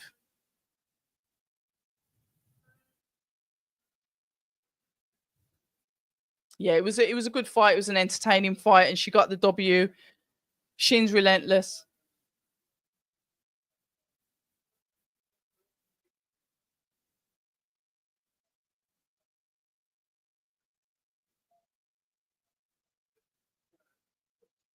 Right, Shane said that she's fighting a bit of a virus, so she didn't go in there at her best, but you can see she's disappointed. I know what she's like because she's quite a perfectionist, isn't she? But it doesn't matter. Virus, no virus. She went in there. We were entertained. It was a bit dangerous at the end, but yeah, good fight. Right, come on, Miss GB. We are going to be at the main event shortly. If you've just joined us, all 396 of you across all platforms. I don't know what I've got on Instagram, but this is across probably X and YouTube. So if you've just joined us, I'm Abs of October Red, and we're heading towards the main event, which is Natasha Jonas versus Lauren Price. There are 3 belts on the line at welterweight. This is a unification bout, and I'm sure that there's plenty of other female fighters that are going to have their eyes on this fight at that weight as well. There seems to be a bit of like genuine spite. And I'd say the spite was probably seen more on Lauren's side because Natasha's quite laid back anyway. But Lauren's sort of like, no, I'm better than you. I'm younger than you. I'm stronger than you. And I'm going to take what you've got. And she's very confident in saying that. And she's been saying that from the beginning, where Natasha's sort of like banking on her experience, saying that she's fought better fighters, which she has, because obviously Tasha's been around for a minute. She's 40 years old. Lauren is 10 years her junior. So it's like, yeah, it's like, is this the battle of the youth? Does youth come into it? Is it going to be a major factor?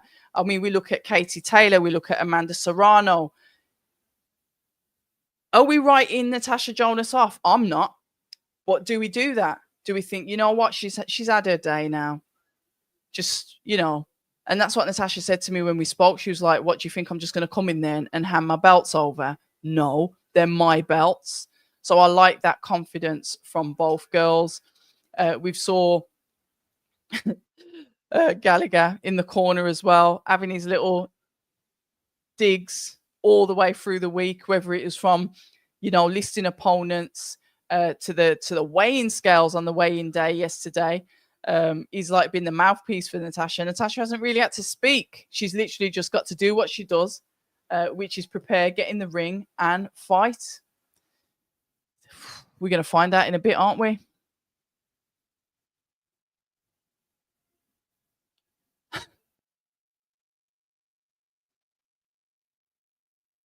Yeah, Dubois won. It's a money fight, isn't it? And to be fair, that's an exciting fight as well. To be fair, Katie Taylor, Amanda Serrano, Taylor, whatever way you want to put it, it's exciting. We like exciting fights. They always put on a show. Matty's saying Serrano won the first fight with Taylor. Ginger Spice. Somebody said how you can watch it. Is it Triller? Triller TV. I don't know if you can get Triller in the US. Hopefully you can, but that's how you can watch it in the US, because they used to be with Peacock and they're not anymore, but now they're with Triller. So AZ saying, I think Price will beat Jonas. Passing the torch moment, but it should be a competitive, great scrap. And I think that's it, isn't it? Close fights are not robberies. I'd rather call them a theft than a robbery. Coolius 03, pass of the torch moment. Good evening to you. Don't think I've seen you here before. Matt is saying, yeah, she's a new girl on the block. She will get the win, I think. Stephen saying, hope not. He's patriotic scouser. I love it.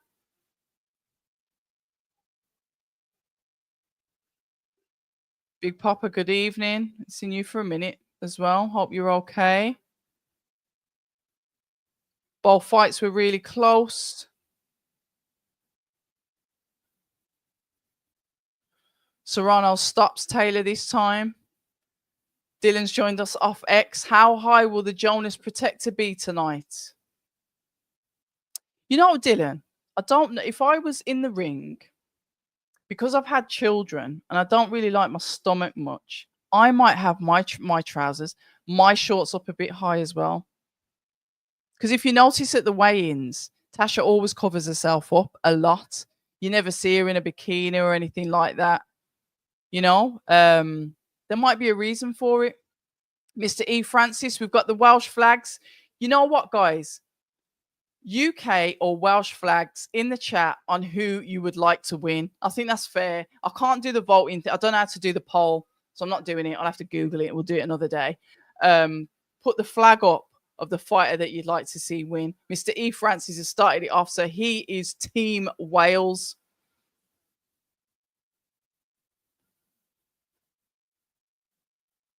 Just in my opinion on the fight, doesn't matter what I think about the fight. It's just, yeah, we've all got our opinions, and that's why it's good that we've got so many different people in here, because it's like, yeah, yeah, everyone's entitled to their opinion. Do you know what I mean? So may as well just get rid of the judges and flip a coin. Get your crystal ball out. Lack of activity from both, but when Eubank is able to close the distance, he's able to get a couple of decent shots off before getting out of range. So we've got the England flag in there. We've got two of those. We've got one. Where's all the Welsh supporters?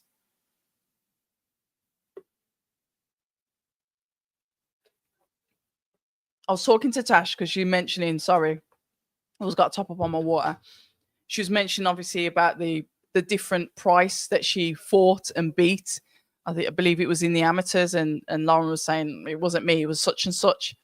And I was saying to Tash, because she's had so many fights, is it possible that she just like looks at the surname and thinks I've fought you, not necessarily looking at the faces? And she's like, yeah, probably. But she was like laughing it off, saying, flipping heck, imagine getting the wrong fighter.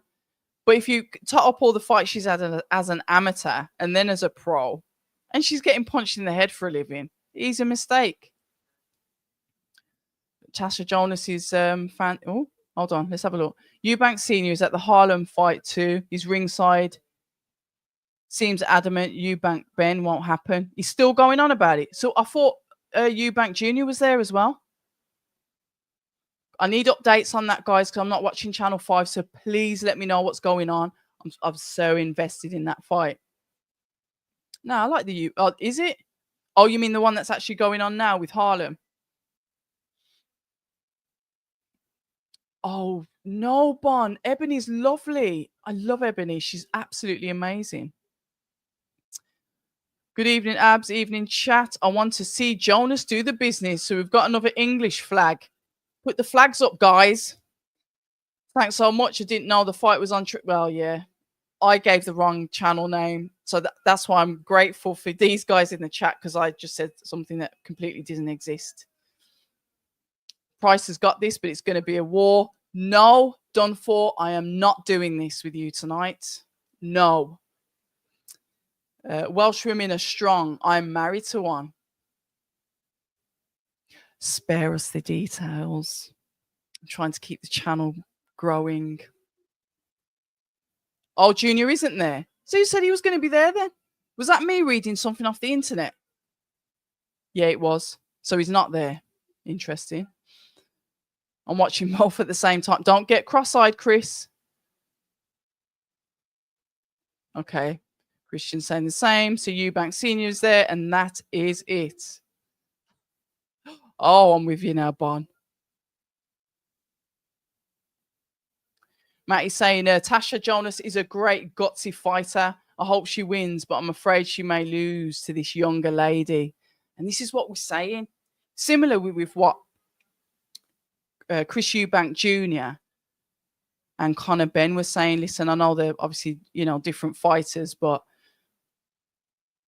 Conor Ben's, 28? Chris Eubank Jr. is 35. And they were saying, is he past his peak? Has Conor got to his peak yet? There's so many questions to be answered, but it looks like they're going to be answered shortly.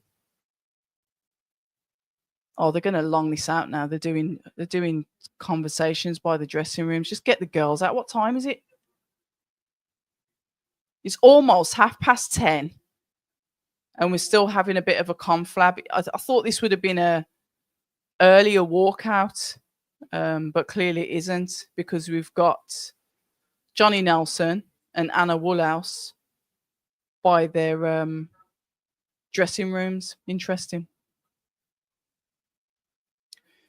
Skyliner, good evening. I hope you are well. They've just had the knock on the door, so it is almost ring walk time.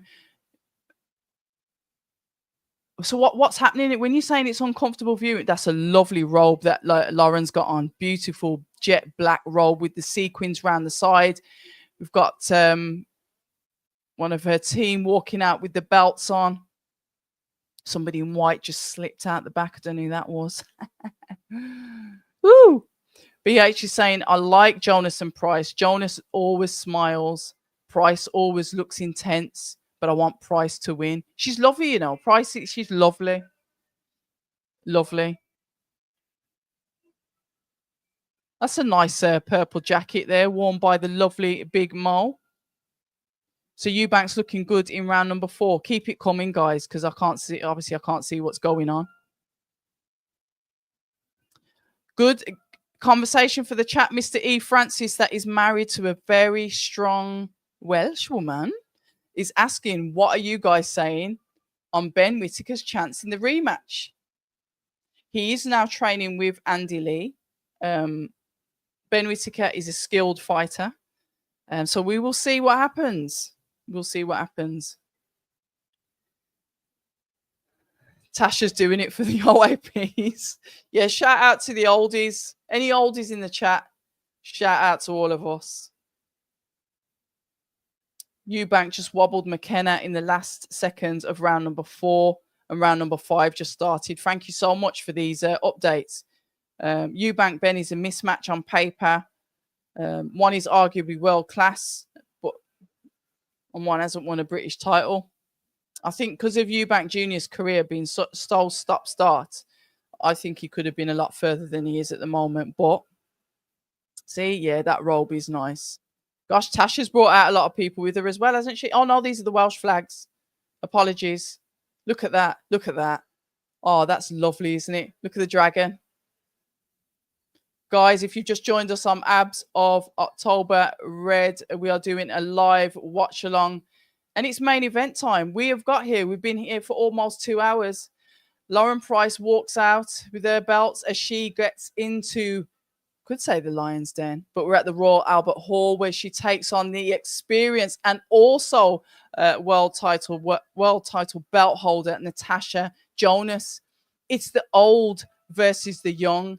It's the experience versus not quite a novice, but the inexperience. What is going to happen? Who is going to win? Who is the stronger fighter? Will experience win? Will youth win? We don't know. That is why we're sat here now watching this fight, and I can't wait for it. I was happy when it got announced. I spoke to both girls on the lead up to it. Yeah, we will soon find out.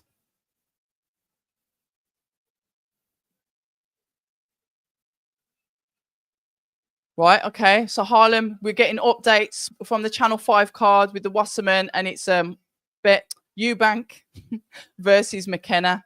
And Skyland has just let us know that Harlem's dropped him. He looks like Carlton from Fresh Prince. Bless. He does a little bit, actually. British boxing is the best, and I hope Whittaker wins. That's nice to see some support for him. So we're going into round number 6 with Eubank and McKenna. I'm happy for Eubank, actually, to be fair. I was just about to say that he's looking better than his last fight. Tasha's got the nicest smiling fight in. That comes from our Stephen. So Harlem is well on top, is he? So Stephen's saying experience and ring IQ all day long. And I agree. If Whittaker boxes, he wins. If he slugs it out, Cameron will win. I think that he should just do what he does best, and that is to box and move. He's so creative. Like I said, I've been around him, seen him spar. I know what he's capable of. So, yeah, if he box and moves, he'll be all right. But him going to Andy Lee would suggest that he potentially wants to sit down on those shots. We've seen what Andy Lee's done with the likes of his best one to me is obviously Joseph Parker. We know that he's got Paddy the real deal Donovan. He's had him from the get-go. Wow. Who's this? I thought Tasha was coming out in a frock.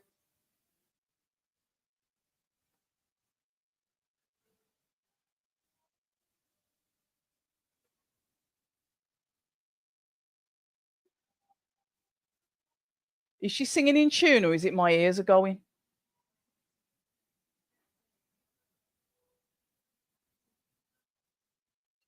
Okay, a bit of a theatrics. We like it. I think her name's Sophia. Is it Sophia? Is it Thakur? It's a nice little bit of speech. We like it. Boxing Pro. I'm glowing tonight. It's probably because the flipping ring light is burning my eyeballs out. If I turn the ring light off, I'll be sat in darkness. So I've got this beaming light in my face. But thank you. You know what? It's probably the camera. Probably not even me. If you want to see what I really look like, go and look on my Instagram because I'm not one of these that likes to wear makeup a lot. Ag. But there is no Botox, there's no fillers, there's nothing. I do bleach my hair, so I guess that's a bit fake. But yeah. British boxing, best Holt Whittaker wins as it needs stars. The UK does need stars. It does. Royal Albert Hall was a boxing regular years ago, and I'm glad it's back there. And I think that's what Ben Shalom was saying. He was so happy to get back to go to the Royal Albert Hall because of its iconic nature in the UK.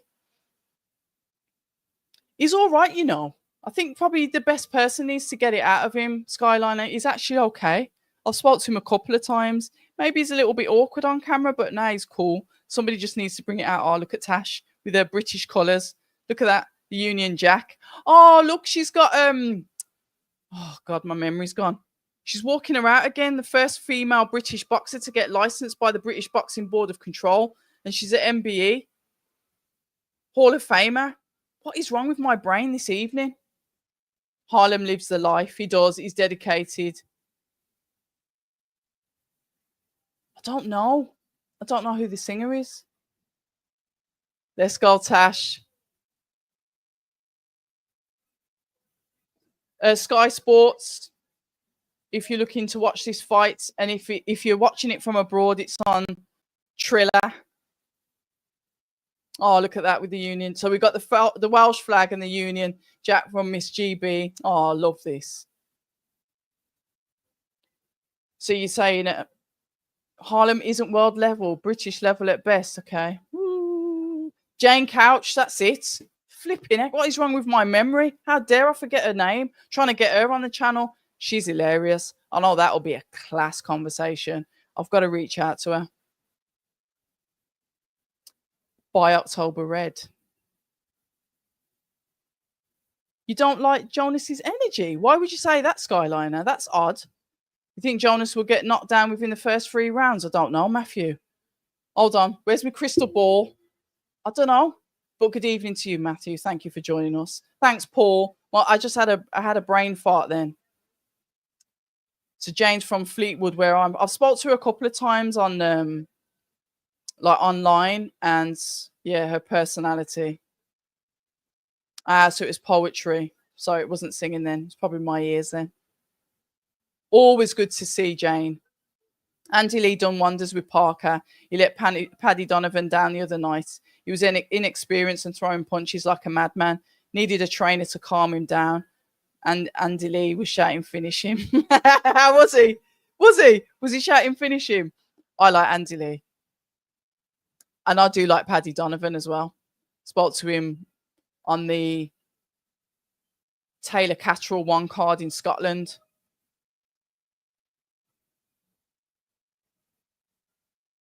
I've got you know what? He messaged me the other day because we've got to do this live. And I said, just message me when you're ready. So hopefully, yeah, but it's going to be impromptu. There won't be any announcements because he's so fluid. I didn't realize he wasn't in the UK, so I messed up the time zones. So when I was thinking about a certain time, he was still traveling from somewhere to somewhere else, and it just went to, well, it went to hell, didn't it? Because it didn't happen. But he has reached out and he said he definitely wants to get it done. But there will be no announcement. So if you've got your notifications and it pops up one day, try and join it, or you can watch it in arrears. It's one of them. But hopefully, yeah, should get him on. I think he's I think he's playing out tonight, isn't he? I think he just said he's got back home, which means to the UK. So I think he's playing out. I think there's an event that he's put up on his page. DJ EZ, I think he's the host and he's one of the performers there. So it's a UK. I think that was UK. If it was the EZ that I know, he was Garage, but whatever. Wiley's Grime, isn't he? It's quite interesting to see him call out for a truce between Stormzy and Chip as well. Yes, I am married. Yeah, look, married. Why'd you ask that? It's an odd question to ask. Aren't you married? Yes, I am. Are you? Are you married? Here we go. They're putting the stats up online. 550 of you in here. Thank you very much for joining us. It is main event time. We've been looking forward to this for a while now. It's like I said, it's the old versus the new. It's the experience to dominate the inexperienced. Do we know what's going to happen? Like I said, no, we don't. We can guess all we like, but do we really know what's going to happen? Maybe there's going to be some I told you so's in the chat after this fight has finished.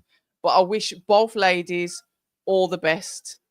And shout out to Sky Sports and Boxer for yet again putting on an all-female card. This, to be fair, there's more of you in the chat here than when I've done some of the UK shows that are not all females. So it goes to show there's an interest in the sport. So it does need to interest in the sport, interest in females in the sport. I've got to put that in. And it is apparently International Women's Day. Who knew? So when you're married, you can't have a personality. Yeah, sorry.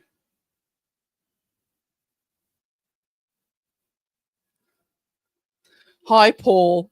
No, I don't. You know me, I'll engage with most people. I'll get all sorts of questions asked, but yeah, I am a flirt. Yeah, it's in my nature. I'm a Libra. We flirt. So you just have to get used to it and not take things so seriously because we definitely don't. Are you nervous? Done for 10 rounds, 10 2-minute rounds. And shout out to Gallagher. He's been absolutely amazing. You know, only what was it, a couple of weeks ago, they announced that he's got, stage 4. He's been treated for 2 types of location of a cancer. And he's there. He's in the corner. He's still training her. He's still speaking up for her. That is courage. That is heart. And she's going to have that behind her. You know, Natasha is going into this fight knowing that she's got somebody that is not in his best health, optimum health, but he's still fighting for her. That's motivation. Seconds out, and we go into round number 1. Here we go. Once again, we've got the Southpaw versus the Orthodox. 1-2 comes in from Tasha. She just slightly falls short. The double jab comes in from Lauren as she falls short, and Tasha nice on her feet, being able to get back to avoid those shots. Both girls bouncing on their feet. You can see that amateur style coming in from both of them. I like that. I like that. Lauren tries to come in quickly with a double jab and an overhand. She lands the backhand there as Tasha answers with her own jab. Oh! 1, 2, 3, and the counter lands on Tasha there from Lauren. That was quite early.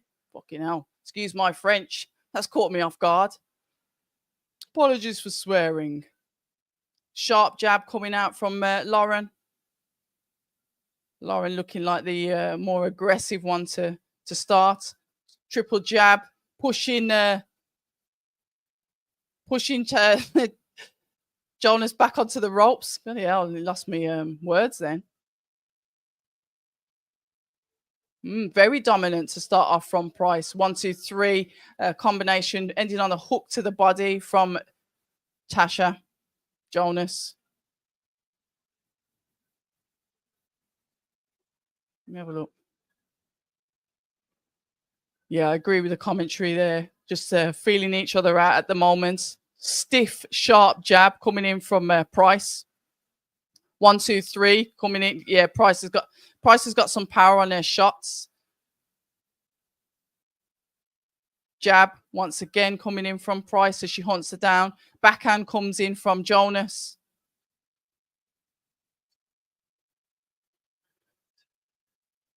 Interesting first round. I'd say that Price was definitely the more dominant one there.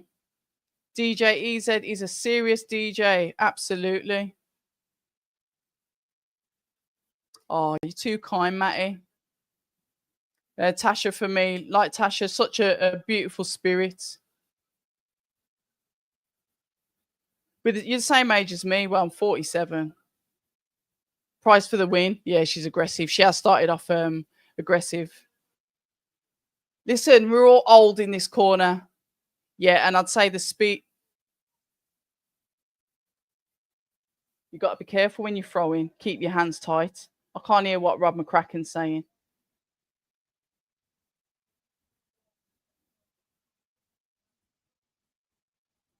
Oh, I can't hear what I didn't hear what Rob McCracken was saying to Lauren, but I just heard him say, "You feel good?" Taps her on the shoulder to get back out there. Right, here we go. The jab to the body from Tasha. Jab out to the head from Price. Double jab from Tasha. Just looks slightly pouring from Tasha. 1, 2, 3. It's like Lauren's able to catch Tasha on the goal. She's able to counter her. I don't like these counters that are coming back in from Price. They're really aggressive. And you can see the speed difference between the two fighters. You see that counter? You see as soon as Tasha comes in, Lauren's able to time her and just get her on the face with the counter. And you can see the confidence already growing in Lauren. 1, 2, 3. Tasha there, just over to the side. Looked like she went off balance a little bit there. Jesus. At the same price, double jab backhand there from Price. Jab once again from Price as Tash moves out and tries to take center of the ring. Not finding her range yet. Slower. So Price can see her shots coming. 1, 2, 3. Very, very aggressive from Price. Very aggressive. We are in round number 2 of 10.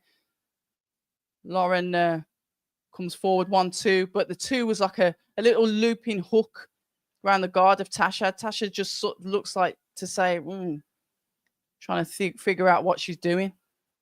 As she, once again, Lauren walks forward with the jab. Just throws out that jab at will. 1, 2, 3, 4. Tasha's nearly down. That hook caught Tasha then. Oh dear. How many rounds is this going to go? I don't like this. This is not looking good. Yeah, Lauren's definitely very, very dominant here. Forcing Tasha to go onto the back foot.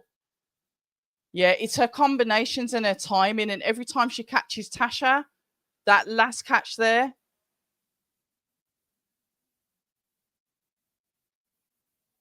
I'm telling you now, Lauren's just like, she's fast. You see that? You see that backhand? Just pushed Tasha right back. They just showing it on the replay now. Flipping heck. Look. Ooh. 1, 2, 3. Oh, damn. Look at that jab. Slip under, body shot, hook. That was it. It was the body shot and the hook as Tash was trying to get out of the way, off balance. Damn, what a quick start to this fight. Yeah, I agree, Coolius. Speed is giving Jonas problems. God, round number 3 already. This fight is going particularly quick. I'll try and catch up with the chat in a bit, guys. Right, both girls heading for the center of the ring. Even more confidence. You can see that the confidence from Price through the roof. Look at that. Upright, but moving. Like, not stiff, but you can see that there's a presence in her. Powerful, more eye-catching. Even just to watch her stance, the way she's moving. And once again, she lets off the combinations, but Tasha rides the shots. but Tasha isn't throwing anywhere as near as many shots as Price. And when she is throwing the shots, you can see the difference in like the power between the two girls. 1, 2, 3. She landing in a body shot there, but Price is able to come back with a double jab to interrupt her flow, which is still a nice thing to see as well. Overhand swinging from Tasha as she pulls back as Lauren tries to charge at her, but calmly waits for Natasha to come forward. Jab once again from Price. 1, 2, 3, 4. Tasha comes back with the one counter to answer the 4 shots that are coming in from Price. Jab, backhand from Jonas. Jab. This is from Price. That stiff, sharp jab, boy. Jab. Jab 1, 2.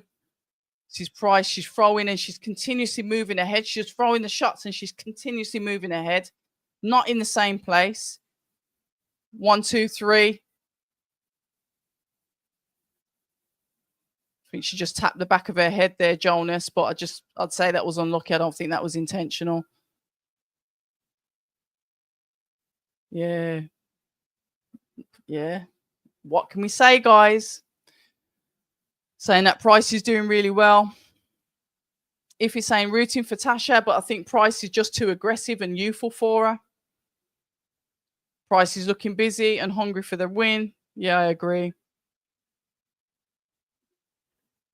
Price has speed advantage and looks like she put on some muscle for the match. To be fair, she looked like that last time, to be fair. Now, far from 27, mate. Been 27 for 20 years.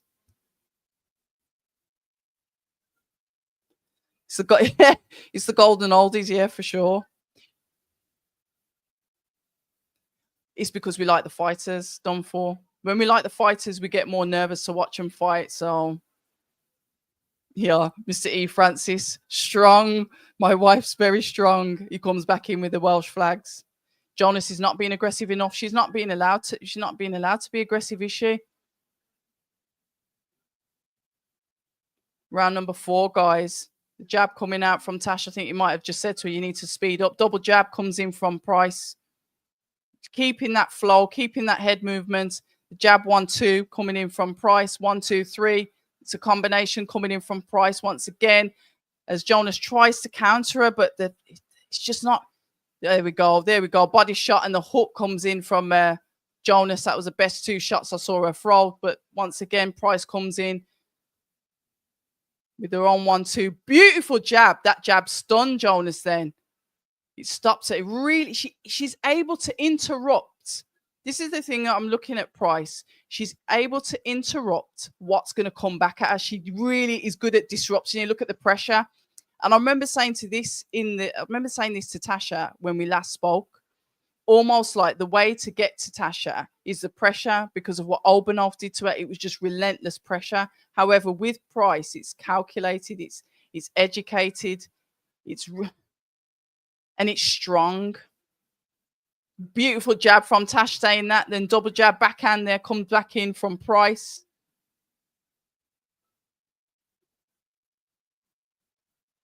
One, two, three from Price as Jonas tries to throw her own hook, but it missed for miles. We're in round number 4 of number 10.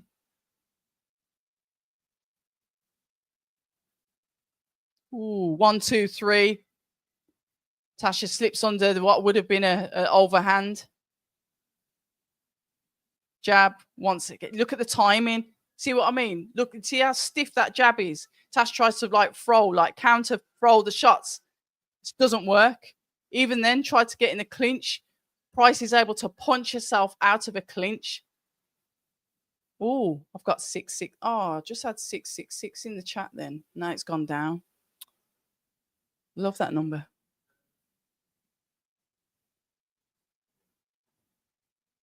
She's got it. Well, listen, the rounds are going to go away with her if she doesn't like to speed up, but I don't know if she can, Stephen. You know, the rounds are going to run away and then she's going to be playing catch up. And then you know what has to happen then? There has to be a stoppage. You can't afford to lose these. There's 2 minutes rounds. You can't afford to lose these rounds.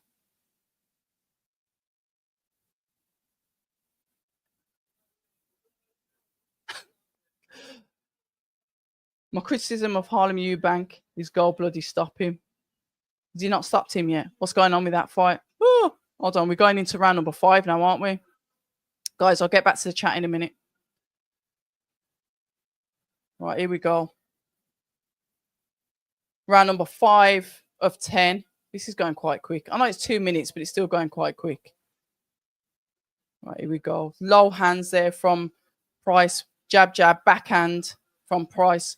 Jab, jab once again. Her combinations on the inside are really good as well. She's able to get that jab, do what she wants to do with it, and then she just unloads with the the hooks once she gets inside. Tasha's tucking up, coming forward. Looks like she's struggling to like hit the target because Price is continuously moving. She stops, she unloads, then she moves again. Then Tasha's having to like reset to try and find her. Continuously try and find her in the ring. 1, 2, 3, combination. And this is coming in. This is the work coming in from Price to Jonas. Once again, 1, 2, 3, 4 combination there from Price. Lovely backhand there from Jonas. I think that was a... Sorry, I thought she was going to go down then.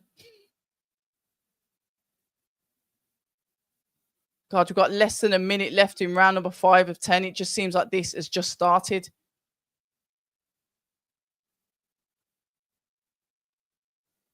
Right, Tasha's like creeping forward. Don't get me wrong. She's trying to come forward on the front foot, but she's not really. There we go. Double jab, backhand. But you can see that there's just a massive difference with the speed and the aggression.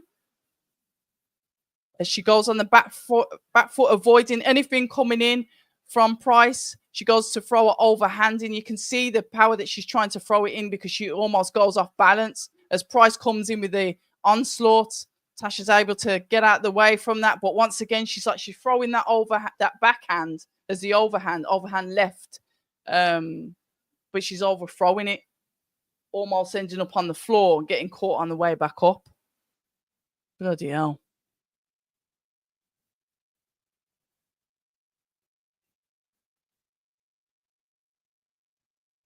Let's have a look.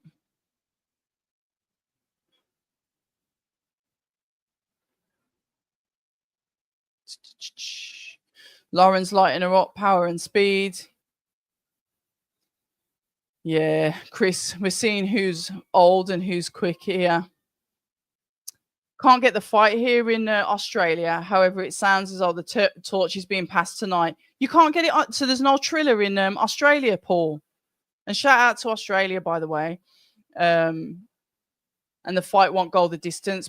Price has a point to prove, and this is a coming out party. Paul, I know we're mid rounds, aren't we? So I can't even say it's early in the night. You've got a point. You can't start slow with this boxer. She'll take you out. You've got to push. But she's not able to do it. She's not able to set. Lauren is not letting her set at all. Look at that stiff double jab that comes in from Price. Look at 1, 2, 3. The way she's able to finish her combinations as well. It's like with Price, it's like she's got a set number of combinations and she will finish it. She doesn't like just throw a 1, 2, then reset, go back, move to the side. She's going to finish the combinations on your head. I'm not seeing like much body shots coming in, but the headshots seem to be working. Nice counters. 1, 2, 3. Once again, pushing Jonas back. 1, 2, 3. Looked like Jonas was a little bit wobbled then. That hook that comes in from Price causing Jonas a little bit of problem. She's tough. Don't get me wrong. Jonas is tough. She whipped in a body shot underneath Price then.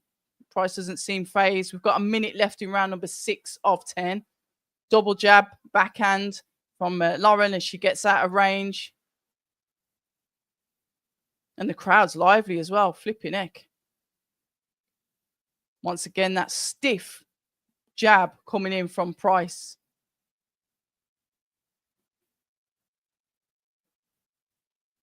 Tasha with that high guard. Price punching through the guard. 1, 2, 3. Once again. There's just no real output from Jonas. 1, 2. Comes out from Jonas.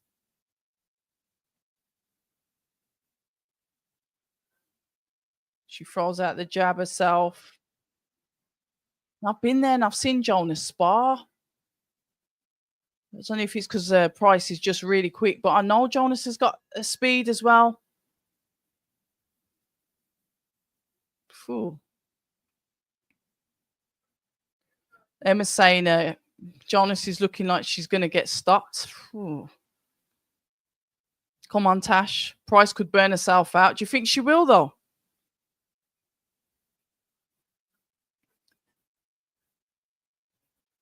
Two-0 to Price. She can make waves for the division. She's a step ahead. Price is in control. Price will only get better as she gets more experience. She could definitely beat Katie Taylor in 3 fights or so. I think Katie Taylor would have gone by then. This trilogy with Serrano is probably the end of it, isn't it? Tasha could be pacing herself, maybe. I don't want to give up hope. Jonas needs to throw caution to the wind and just go all in and get her on her back foot. I don't know if she can. That's what I mean. I don't know. Can she? It is a good fight. But I'd say it's looking one-sided, Andrew. That's the only thing I'd say.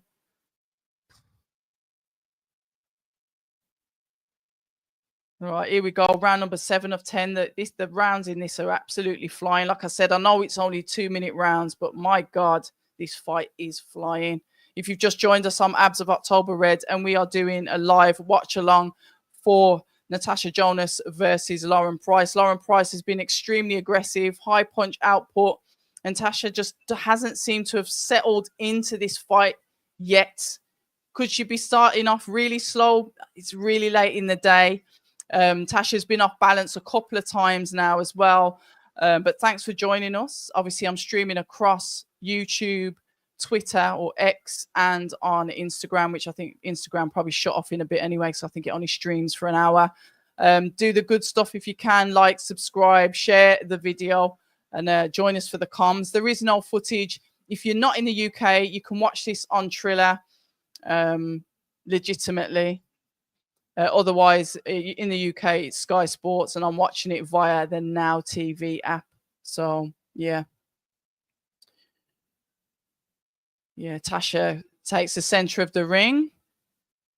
Lauren stays bouncing, stays fluid on her feet. So does Tasha, to be fair, as she tries to flick that jab out. 1, 2, 3. 1, 2. Tasha just literally trying to throw out her own shots. But once again, like I said, Price is able to time the work so much. And it's not even the timing. She's just disrupting. Price is disrupting anything that Jonas tries to come at her with. I don't know if it's the relentlessness of the punches. But it's almost like anything that Tasha hasn't been able to fulfill a combination because Price is able to just nullify it, just take everything away, disrupt her work. It must be so frustrating when you're trying to get your shots off. You want to let your hands go, and every time it's getting disrupted.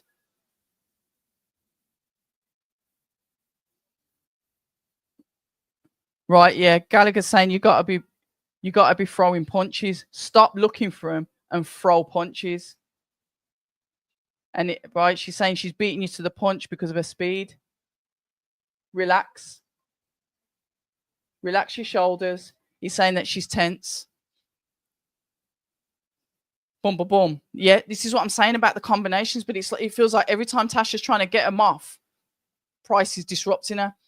Beauty of the Pencil, good evening to you.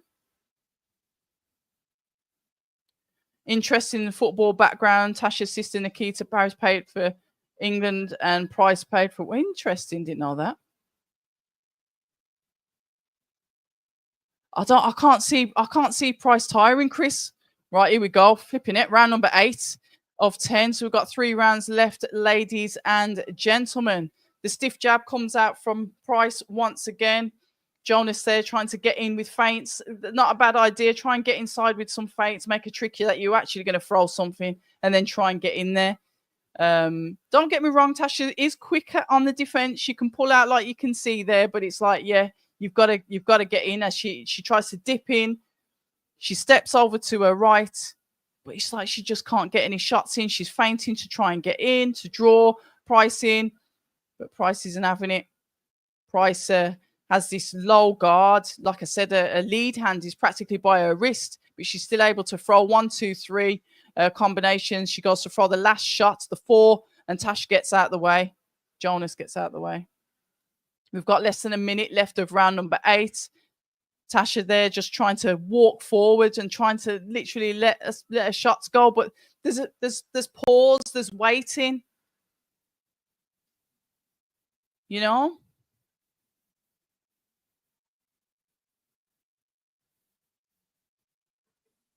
Let's have a look.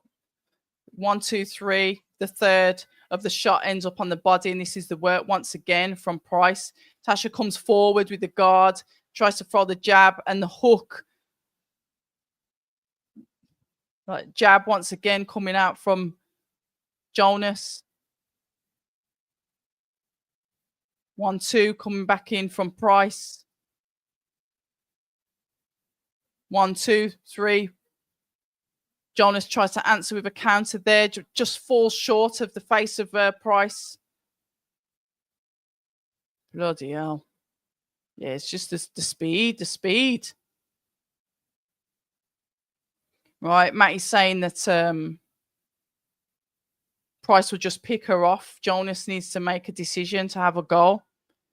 If she gets stopped, if she doesn't go all in. What, a retirement? Eubank won. Andrew, you reckon that she's going to get stopped? Okay, gets the stoppage. Okay, congratulations to Eubank. I'm glad you got the stoppage. Is Jonas a Scottish name then? Yeah, she is. She's looking absolute class. Thank you very much, Mr. Francis.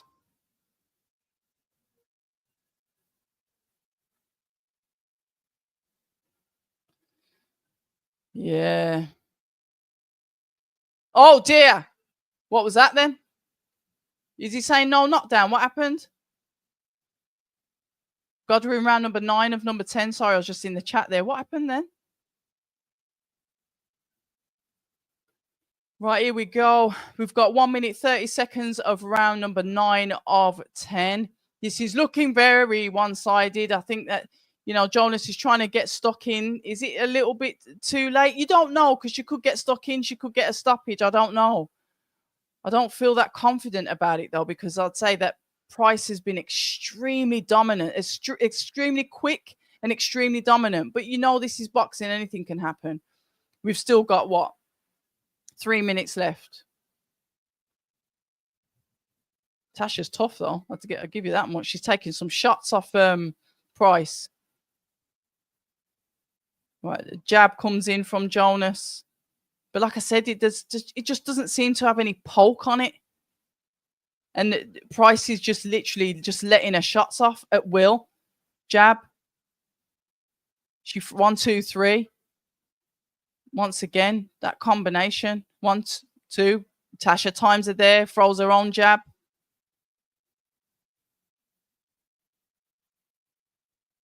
My God. I wonder what kind of strength and conditioning they do there.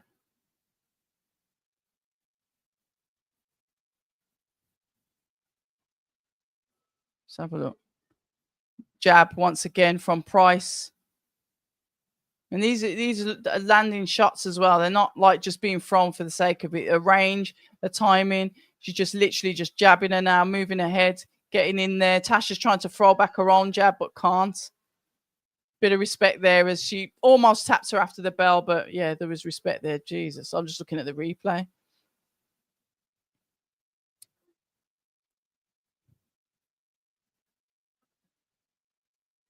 Yeah, it's not looking good for Jonas, no.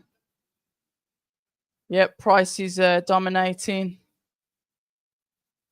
And I think that's what it is. It's like, are you going to take that chance? Or you're going to go inside? Because you go inside and then it's like, all right, I'm going to get stopped. But but the thing is, Andrew, with all this thinking, is stopping her from taking risks. And I understand, I get it. You can get stopped, but what have you got to lose? Do you know what I mean? I don't know. It's a tough one. Look, I'm not in the ring. Yeah, smash the like button, guys. There's like 800 and odd of you in here. So if you are here, good evening. I appreciate all of you. You know this. Get involved in the chat. We always have good conversations. In this 1 minute that we get, the girls give each other a hug. I love that. That camaraderie after it. But they know that, listen, I'm going to give you a hug. We're going into the last round, but I'm going to beat the crap out of you because I want your belts. Yeah, they've got the viewers' verdict have basically got price up on it. Yeah, I can't. You know what? Stranger things have happened.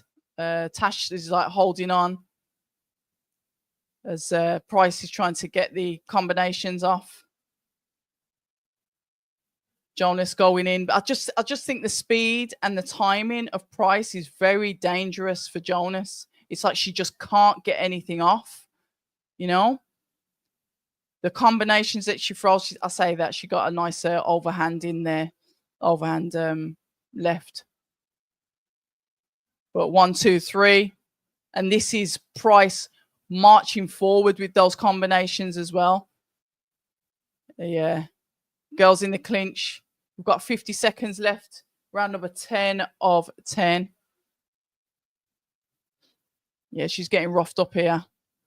1, 2, 3, 4. And this is the combinations coming in from. Whoa! Tash holding on for dear life there. That caught her clean. Right, I've got 30 seconds left. Careful with that. That was at the back of the head. That was definitely the back of the head. And that was coming in from Price. 1, 2. 20 seconds left. Yeah, the belts have gone. Tasha just dipping in there, trying to spoil some of the work. Coming in from Price. 1, 2, 3, 4. As the girls are going for it. The bell's gonna go. Yeah, the bell's gonna go. Tash gives her a smile. The girls hug each other, pay their respects to their respective corners. Oh, this is a sad moment. This is. But you know what? Yeah, it's one of them, isn't it? It's one of them. It's when you watch fighters, you watch them like practically all the way through their career. I've said this before, and you see them get to where they're going. You see them have the success. You see them win their belts, and then there's the young ones that are coming in, and obviously they want what you've got. And eventually, you can't stay at the top forever. You're going to end up losing, and you're going to end up losing potentially for the last time. Yes, yeah. This is boxing. It's not just boxing.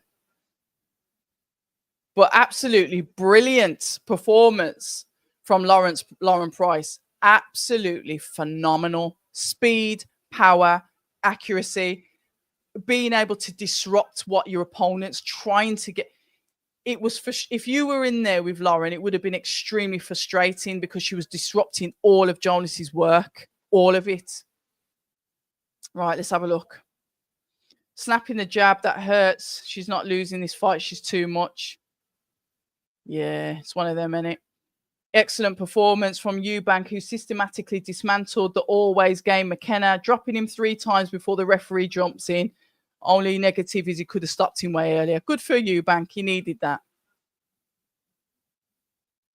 Yeah, Herman, good evening to you. It's over for Price. It's over. Price is running a mock. Yeah, I agree. Yeah, it's the twilight. It's so sad. Yeah, she could. I don't think she could because everything that she's trying to do, Price was nullifying it, just constantly disrupting her work. See, Emma, I'm with you. It is sad to see, but it's just what happens, isn't it?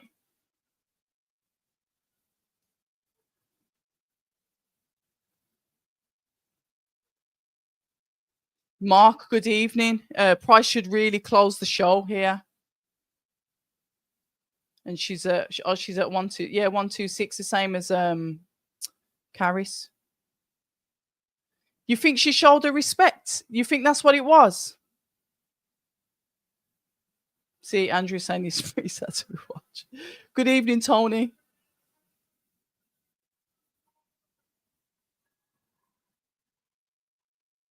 Gosh, I'm way behind in the chat. Too much speed in youth, which is exactly what she was saying.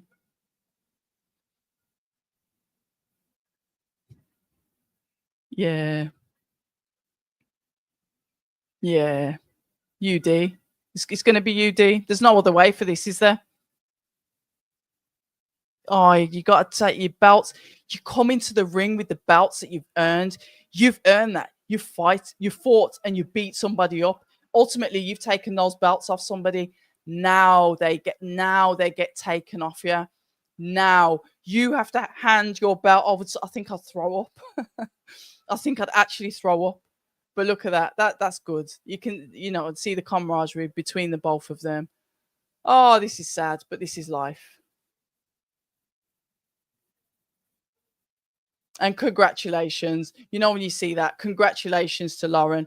Absolutely a beautiful performance, aggressive, her timing, her IQ, just everything about her. She was almost like not robotic as in stiff, but robotic as in perfect, punch perfect, if that makes sense. Yeah, Tash got old today. Great career. Oh, but yeah. Plus, I think Tash round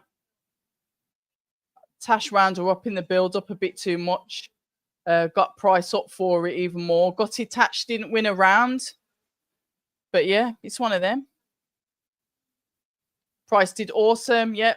Can't wait to see her out again. And they'll get her out again. They've got to, won't they? Will Jonas retire or have one more swan song? Yeah, she's a class gem for the sport. Always has been. And yeah, she's got punditry and she also manages fighters as well. So it's not the end for her. Yeah, it's one of them, isn't it? Yeah, it's quite sad. Let's have a look at this chat. Jonas has had a great career following on from the Obanov loss 7 years ago. Spot on. Not many would have predicted the successes that she's had. Spot on. Father, mother time waits for no one. Oh my God. Where's the tissues? I feel like I'm literally going to shed a tear. And I'm happy for Lauren. I'm extremely happy for her, but I'm sad for Tasha. But look at her. Look at Lauren with all the belts. She looks amazing. Jonas is a multi-weight, multi-belt champion. Well done to her. And we're glad to have had her in women's boxing. Absolutely. One of the originals. Glad she didn't get stopped. Yeah. I don't know about 3-minute rounds. I don't know. I think I'm happy with the 2, but it's up for the debate anyway. Right. Price, Mayer, Ryan winner for me. Absolutely. Yeah, I'm all for that. And you think Mayer wins a rematch? Interesting. Let's have a look. Inside Out. I find it almost impossible to comprehend how people were tipping Jonas. The bookies will give you the guidance. I think what it is, and I think sometimes, like I said, we follow our hearts rather than what's in front of us. And I think that's what we do as boxing fans. It happens. That's just how it is. Ladies and gentlemen, you know what it is. We have a new unified welterweight champion who is Lauren Price, who has defeated the experienced Natasha Jonas. Is this the end of Natasha's career? I don't know. I'll catch up with her and I'll find out. Let her have some time to rest, but I definitely will be speaking to Natasha soon. Commiserations, but congratulations to Lauren. She's won 9 fights, and yeah, she's got to go in with either Sandy or Michaela in her next fight. The welterweight division is looking particularly hot with those girls there. So yeah. But on that note, I'd like to say a personal thank you to all of you that tuned in. I'm always going to shout out the chat even more because you keep me entertained We've had really good discussions, really good debates. I don't think you understand this, but I can't do these lives without the interaction. You guys are absolutely fantastic. You make the day, the night, our evening shift here goes so quick. But I want you to have a fantastic weekend. I should be live on Sunday with Base the Kids, Danny, Fight Fan TV, and Maestro as we summarize this week in boxing. I think Frank Warren's got a show in Liverpool next week. I'll probably be at the press event for that. Nick Ball's fighting, so I should be up in Liverpool for the press conference. Potentially, I'll do a watch along on Saturday for that. And then we're going into Sandy Ryan versus Michaela Mayer the week after. Potentially, I'll do a watch along for that. I'm not sure yet. Hold fire on that one. And then I'm obviously applying for accreditation for what would have been the Dillian White versus Joel Joyce, which I think we might have Hergovich, but nothing is confirmed. So that I should be there for fight week and hopefully fight night. Like I said, it's been a pleasure. I've been talking for nearly 3 hours. Have a fantastic weekend. Look after each other. Keep safe. All the good stuff. And I'm going to say au revoir. Adios and take care. Oh, yeah. And of course, stay ready. People say I'm toxic, and honestly, I don't care.